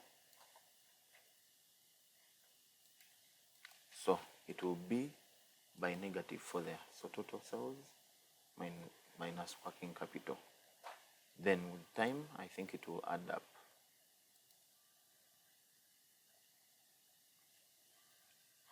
Okay, So total sales minus working capital. Let us try again to sell.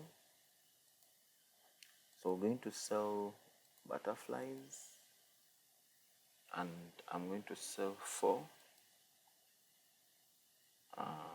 The price will be 5,000.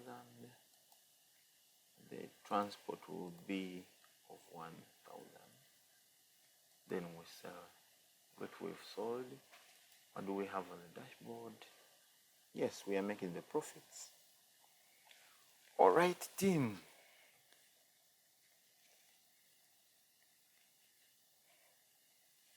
All right, so we shall go ahead and beautify our product here, but that is now our working prototype, so we can go ahead and stock. The moment we stock, it deducts, so which means now you need to come and add more capital, okay? And then if you add more capital, what should we do?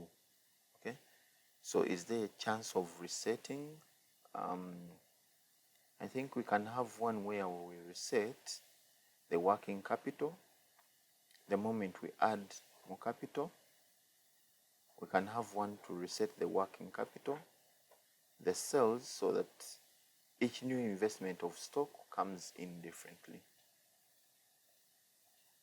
Okay, but again, I think it works out well, because if you add stock, you would have deducted from the capital that you're working with. All right, so that is it. So what we're going to do, we're going to beautify it in a particular way. All right, so that's it. Let's take a break and then we'll resume later.